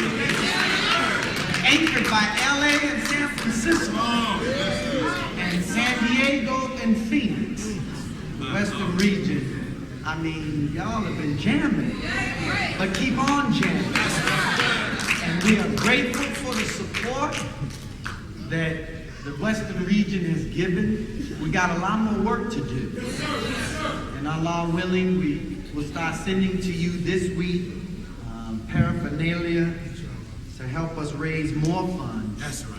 For the movement. And this movement has to be financed, invested by us. That's right. We're not looking to Budweiser, No, that's right. King of Beers, or Coors, or Newport, or Hennessy, or Grey Goose, or McDonald's for that matter. It's got to be backed and controlled by us. So, inshallah, may Allah continue to bless you all to keep the pace going. We have a presentation now. I don't think, Minister Tony, that you will be in first place as a region. The margin is so small. So, I mean, it's good though. It's really good. We're encouraged. And you know, Sister Aisha, of course, Brother Lynn, it's because we're everywhere. And it's all right. Because let me tell you something. It's about a team winning. See? It's about the team called the Nation of Islam. When the New England Patriots won the Super Bowl, they didn't say Tom Brady won. They didn't say Tim Duncan won the NBA championship. They said the San Antonio Spurs won the NBA championship. It was the New England Patriots that won the Super Bowl. And it is us as a team. So let everybody play their part. If you can play right tackle, then give me them thighs and give me all that weight and make a hole for me. Everybody play their position. And it's about the team winning. Don't worry, don't worry. Every player's stats is going to be printed. All your tackles, whatever interceptions, don't worry about getting credit. Just worry about being on the victory stand. And that all of us can pop open the champagne. Because at the end of this, I intend to have some champagne. And I'm not making no apologies either. At the end of this, if there's still some crystal left over from New World, we're going to have us a little crystal and celebrate the victory over death and the victory over Satan's world. And we'll ask God and angels to just wink at us. Just let us enjoy these fine fermented grapes. Just for a minute as we go into a new reality. Thank you for listening as I greet you with you. Assalamu alaikum.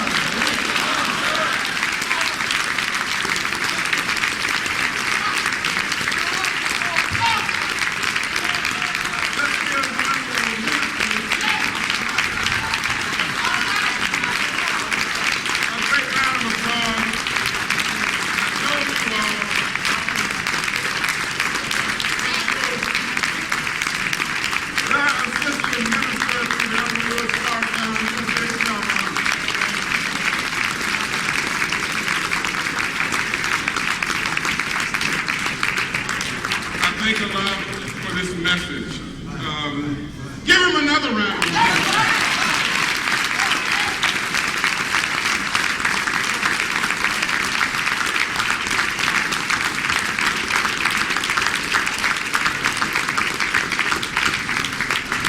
And we'll make that crystal non-alcoholic, of course.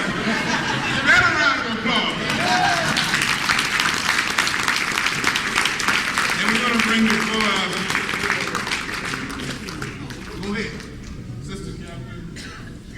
Sister Captain Arisha, to make a presentation on behalf of the MGT. Sister Captain.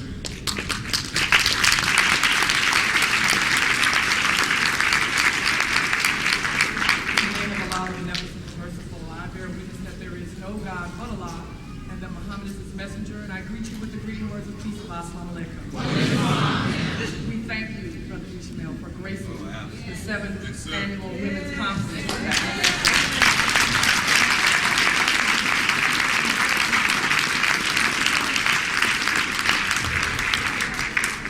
It was 10 years ago in May, that I heard a voice from a man. And that voice said to me, "Who will shake up the dry bones?" He talked about the bones being insignificant, but yet significant. And when he spoke that message, it shook my bones. And on that following day, I stood up, saying that I believe in that he said that he believed in. And 10 years later, here I am.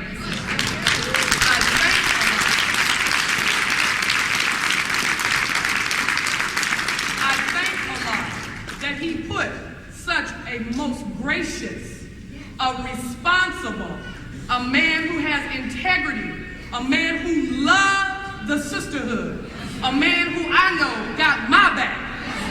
I thank Allah for him. So it is with great appreciation that the MGT and GCC here in Los Angeles, we give you this certificate of appreciation, Brother Minister Tony Muhammad.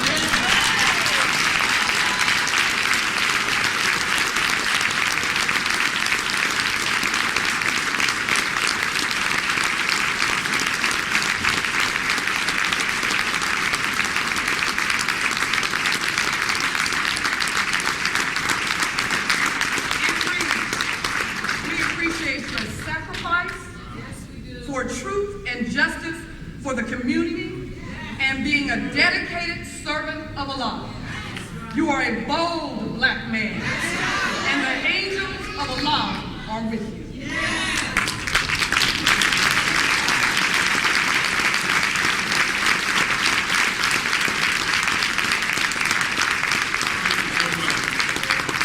Thank you so much. And we all join with Brother from the FOI that tribute, don't we? Yes, sir. Thank the sisters for expressing that on all of our behalf today. All praise is due to Allah.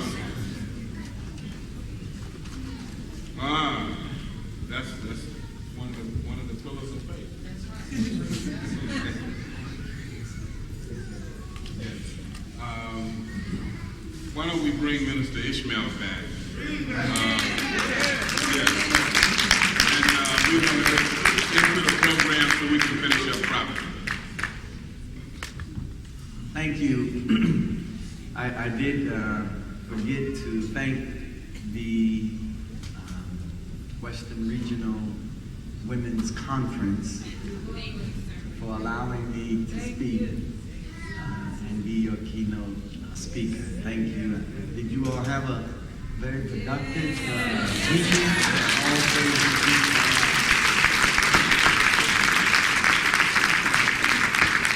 Are you all going to be with us in Washington? Yes, sir!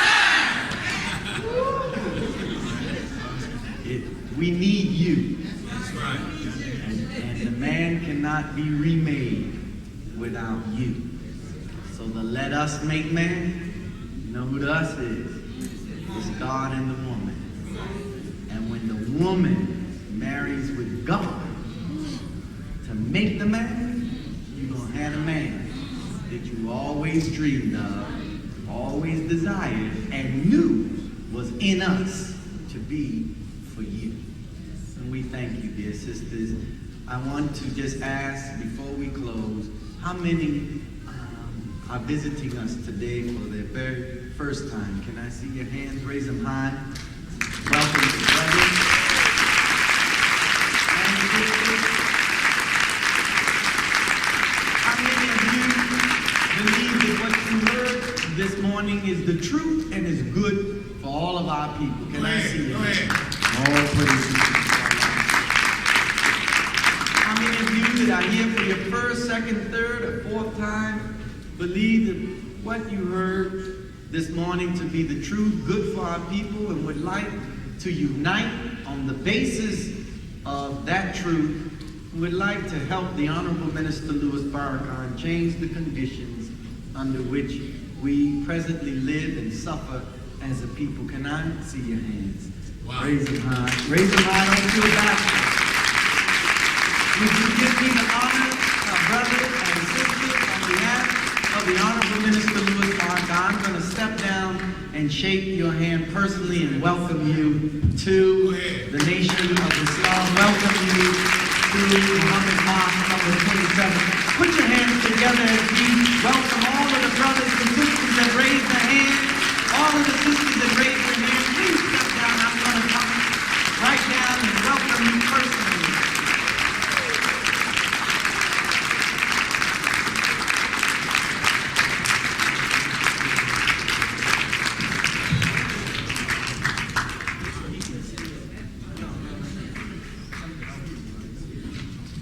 Yes, sir. Brothers and sisters, let's give Brother Minister another big round. Brothers and sisters, come on, let's bring the women down. Come on, brothers and sisters, let us show our appreciation for those who accept this word and are beginning to move out on this word to change their lives for the benefit of themselves and their community and family. Come on, brothers and sisters, let's give them a big warm round of applause. It takes a lot of courage. It takes a lot of courage, which is the first step that it takes for the road called change. And here are the brothers, the soldiers. The soldiers, you know, Muhammad need a few good men. Muhammad need a few good men. And we have some good men standing up to be encouraged to learn and understand this wonderful teaching that is designed to produce change in their lives. Come on, brothers and sisters, let's give them a big round of applause as our brothers come to accept this word and to learn more about this great teaching under the leadership of the Honorable Minister Louis Farrakhan. Come on now. These are our people. This is our family.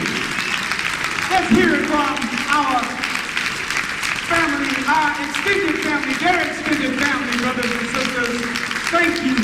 On behalf of the Western Regional Minister, Minister Tony Muhammad, thank you. And here's Brother Ishmael once again.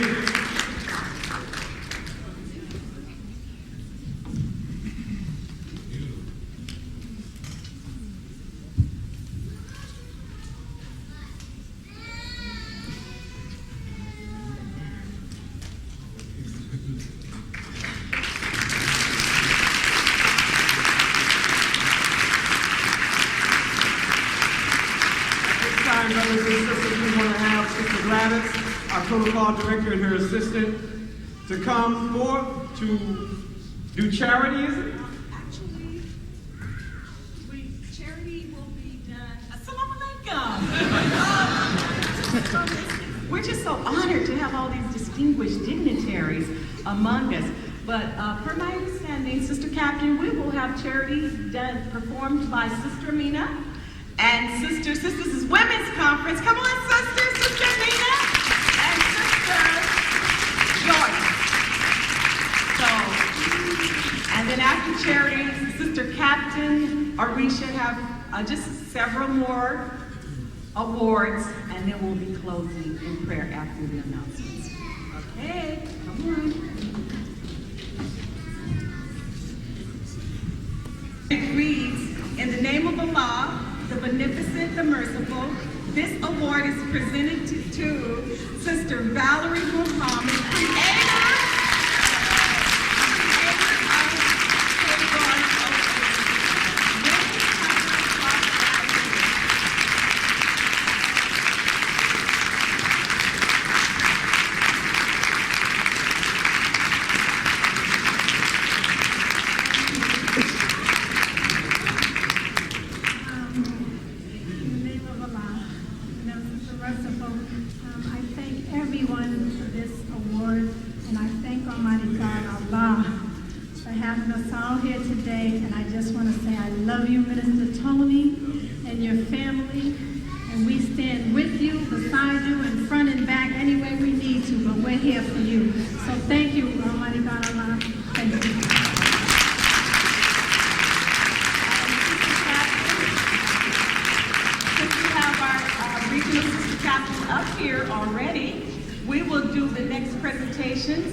if we can have the beautiful flowers brought over, Sister Catherine.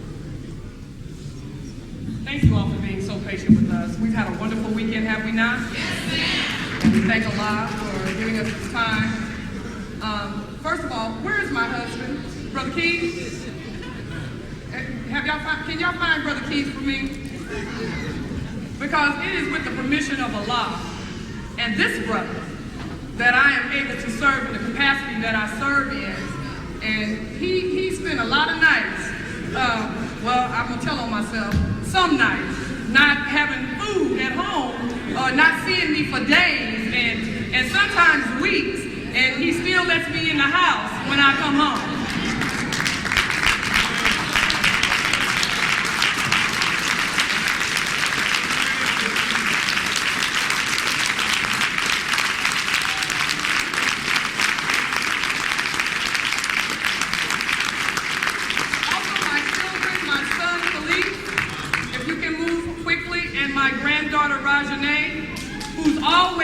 To bring people into the MGT and GCC. In fact, she walked one of her friends out today who stood up.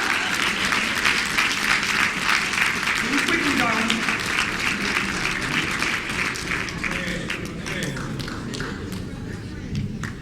This is the wind beneath my wings, right here.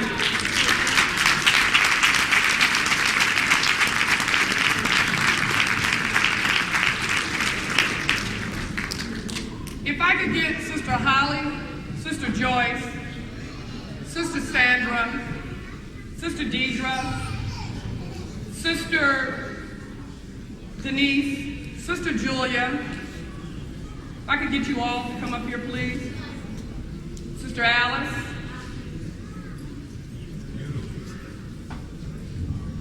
This is the staff that assists me here in Los Angeles.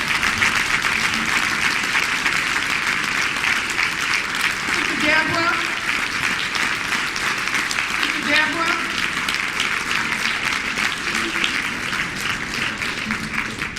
These sisters and women here made it possible for this event to happen this weekend.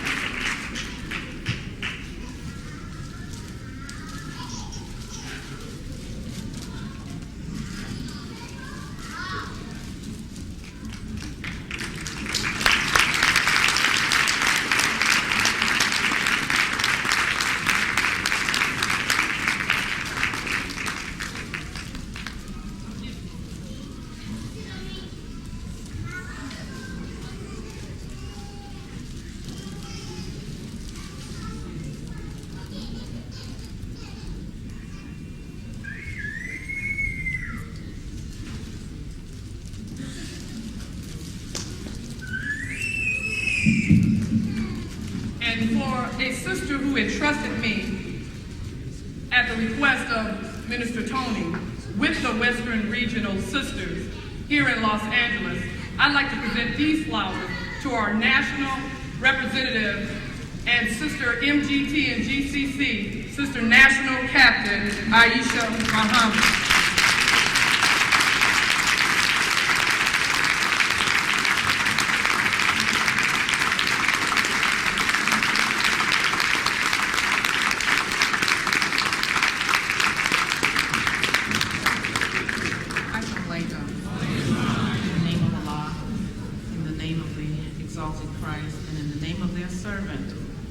Wonderful mercy, protector, and friend. I greet you in the green words of peace by some Latham. I would like to thank Brother Minister Tony Muhammad and his wife and family, and Sister Captain Arisha Muhammad and Brother Captain Halim Muhammad and their families. I thank Allah for allowing me to be here and for their extending an invitation to us. And I'm very proud to have been a part of this weekend, but I wouldn't have wanted to be anyplace else but here in LA, demonstrating my love and my appreciation for the work that each of you has done here in LA. But I'm very proud also because I had the honor and privilege of sitting and listening to the assistant minister to the Honorable Minister Louis Farrakhan. Even though I live in Chicago, I don't take him for granted, and I'm so proud of him and his representation.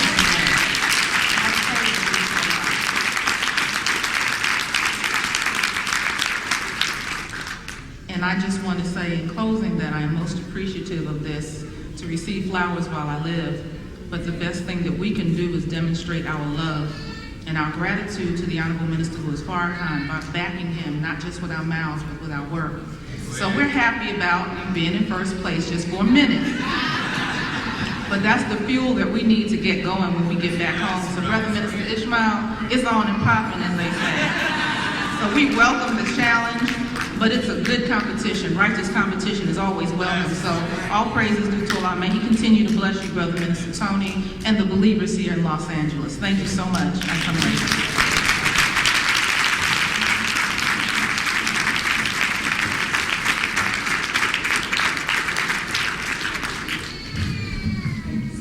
Please don't leave. Brother Cole is going to take a picture with the national just very quickly, if you get in line with your beautiful flowers, very quickly. This is historic. We can take a moment to get a historic event. This is important. Her sisters, you all look so beautiful, and then I'll do the announcements. So beautiful. I'm proud to be an MG10GCC. Wow. If you're proud and you know it, clap your hands.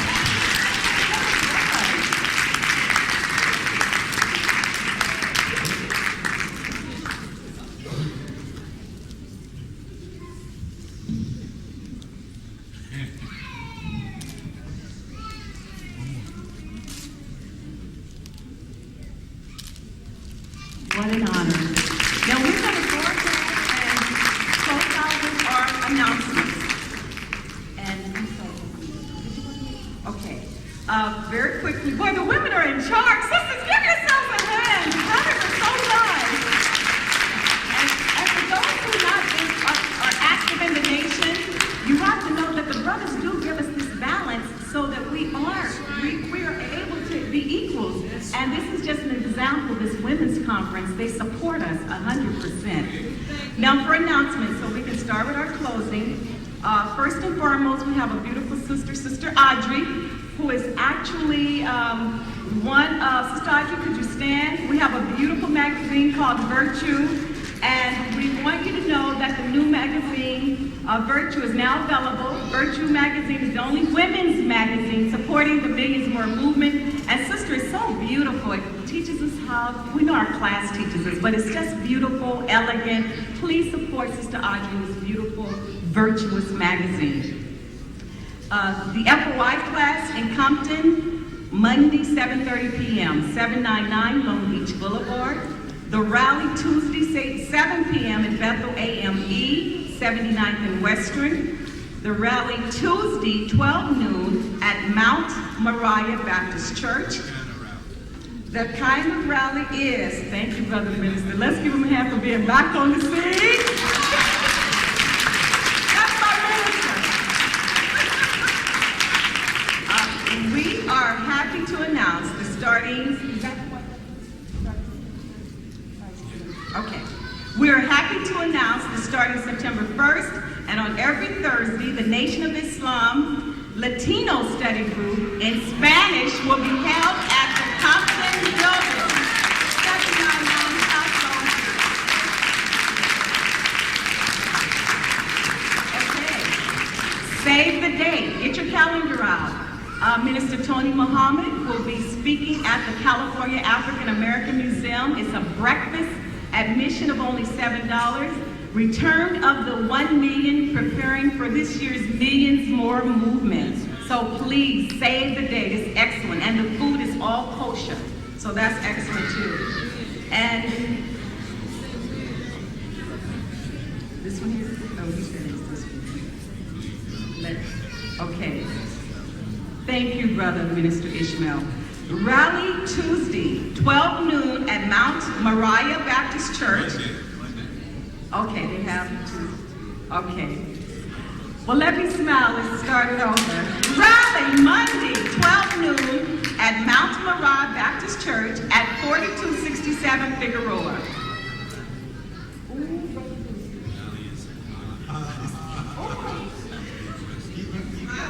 This is, I love these brothers behind. Sisters, I thought we was in charge.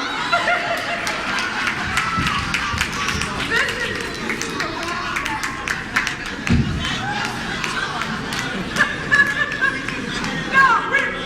no, don't leave it alone, please.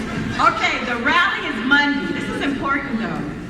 Monday, 12 noon at Mount Moriah Baptist Church. Please save the date because it's at 4267 Figueroa, and this is the rally in support of Minister Tony Muhammad and the situation that happened.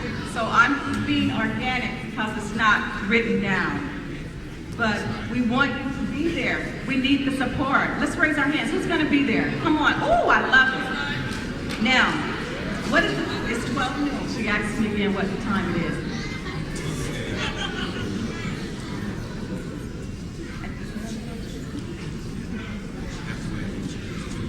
Okay. Now, Tuesday night, are we saving the date at Bethel AME Church, 7:30?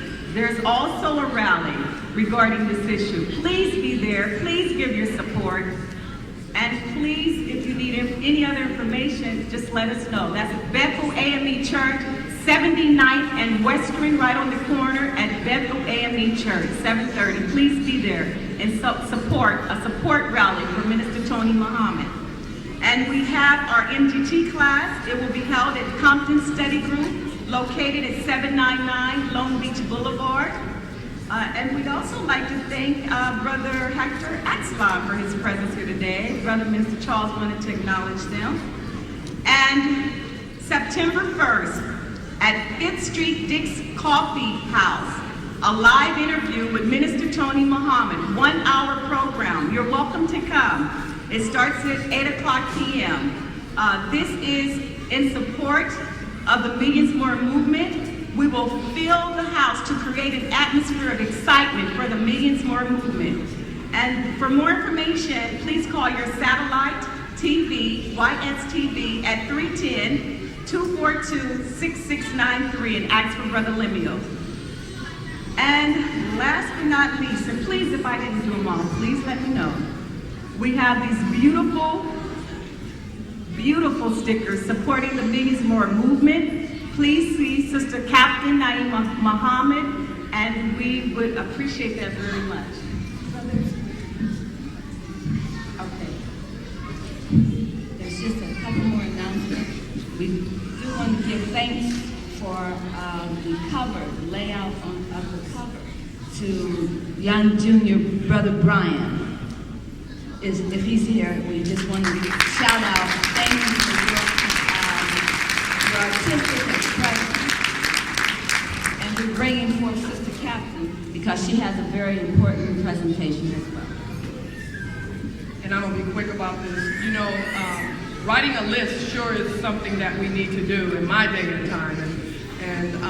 However, I would be remiss if I did not give acknowledgement and appreciation to Sister Queen Amina for the wonderful fashion show that she did here, and she was a part of the committee for the Women's Conference.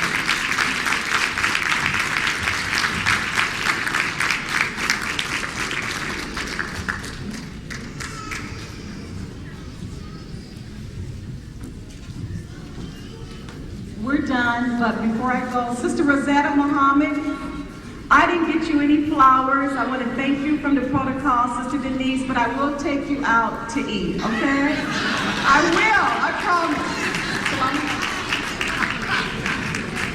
Let's put our hands together again for the organizers of this weekend, Western Regional Women's Conference. Sister Protocol, see, one thing that we are very cognizant of and conscious of in our training, that we know that when we're in these public venues, the clock is ticking, and we didn't want to see an overcharged bill come to the women's conference, since they told us they wanted us out by 2. So we were really working together. I wasn't rushing you, but you all didn't want to pay another $500, right? I mean, if that's okay, let's go on ahead. So I want to just let you know, okay? But before we close in prayer, I want to ask Minister Tony and his beautiful wife to come forward, because these two people are very special to us. And we can't close this prayer without the greetings from our regional minister, Minister Tony Muhammad.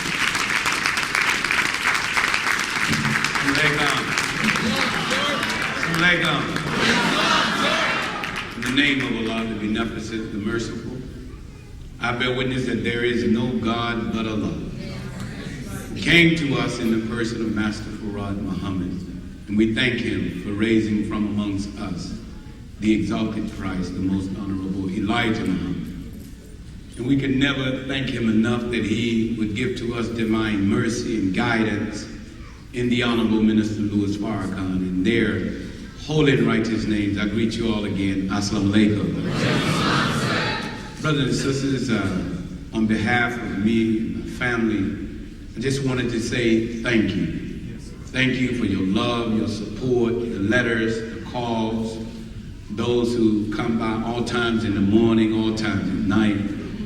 But more importantly, I want to thank the Honorable Minister Louis Farrakhan for sending one of our best, one of our top ministers in Minister Ishmael. He rocked us today.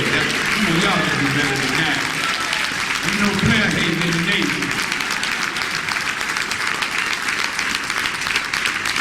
And I know the enemy is in trouble because we have our own attorneys and Brother Burby, and they know they're in trouble because we have Brother Leonard and Minister Don. But, you know, I want to thank my wife, man, for not panicking.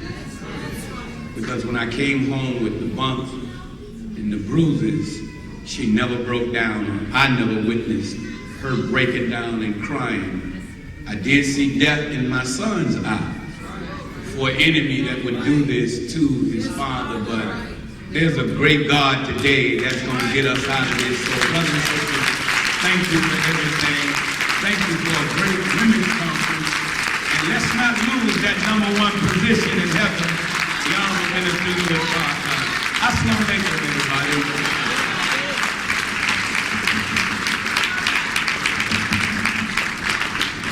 As we close this afternoon, keep in mind, brothers and sisters, registered members of the Nation of Islam under the leadership of the Honorable Minister Louis Farrakhan, to maintain your discipline. That's right. And understand that in this climate, that the enemy would want nothing more than to exacerbate the tensions and create a situation where further harm is done. And this is why we are asking all sides to be patient through the process of investigation. In the Nation of Islam, we are taught we do not act, we do not do anything until we get actual facts.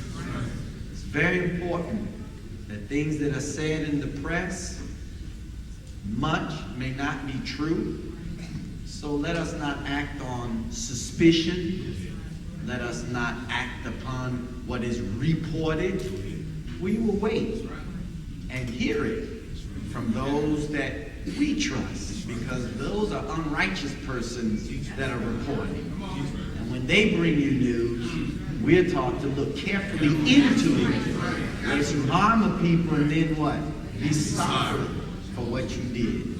So, brothers and sisters, we cannot ask you enough to maintain your discipline, because we know that there are agents among us, and there are those that are among us who want to provoke a situation and then put it on the doorstep of the Nation of Islam, or some, person out here that says they love Minister Tony and are upset what they did to Minister Tony, and so you want to go out and retaliate. No, don't you put that on us. Not the Muslims. We are not that way. We weren't taught that way. And what we want is calm and peace in the streets. Calm and peace in the streets. All right? Make that very clear to everyone that's present, even if the enemy's among us. Do what you have to do, but know that we're watching you as much as you're watching us. Okay? So I think enough has been said, and I'll ask our minister from Boston, Minister Dr. Muhammad, to close us out with prayer.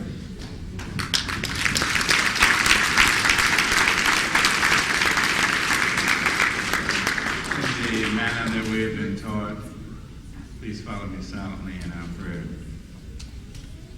In the name of Allah, the beneficent, the merciful Master of this day of judgment in which we now live, thee do we serve, and to thee do we beseech for help. Guide us on the right path, the path of those upon whom thou hast bestowed favors, and not of those upon whom wrath is brought down, nor of those who go astray. Say that he, Allah, is one. Allah is he of whom nothing is independent, but upon whom we all depend. He begets not, nor is he begotten, and none is like him. And I bear witness that none deserves to be served or worshipped beside Allah. And I bear witness that the Honorable Minister Louis Farrakhan, who represents the Honorable Elijah Muhammad to us, are thy servants, and we are thy followers. We further ask you, Allah, to bless us in the cause of defending Islam, Yes, sir. defending our minister, and courageous men of the FOI. Yes. We know that your guidance is pure, direct, and will bring success to us. Bless us to implement this, and these things we ask from all of your messengers and prophets, from Abraham to Muhammad the last. Bless us as we ask you to say, Amen. Amen. Thank you.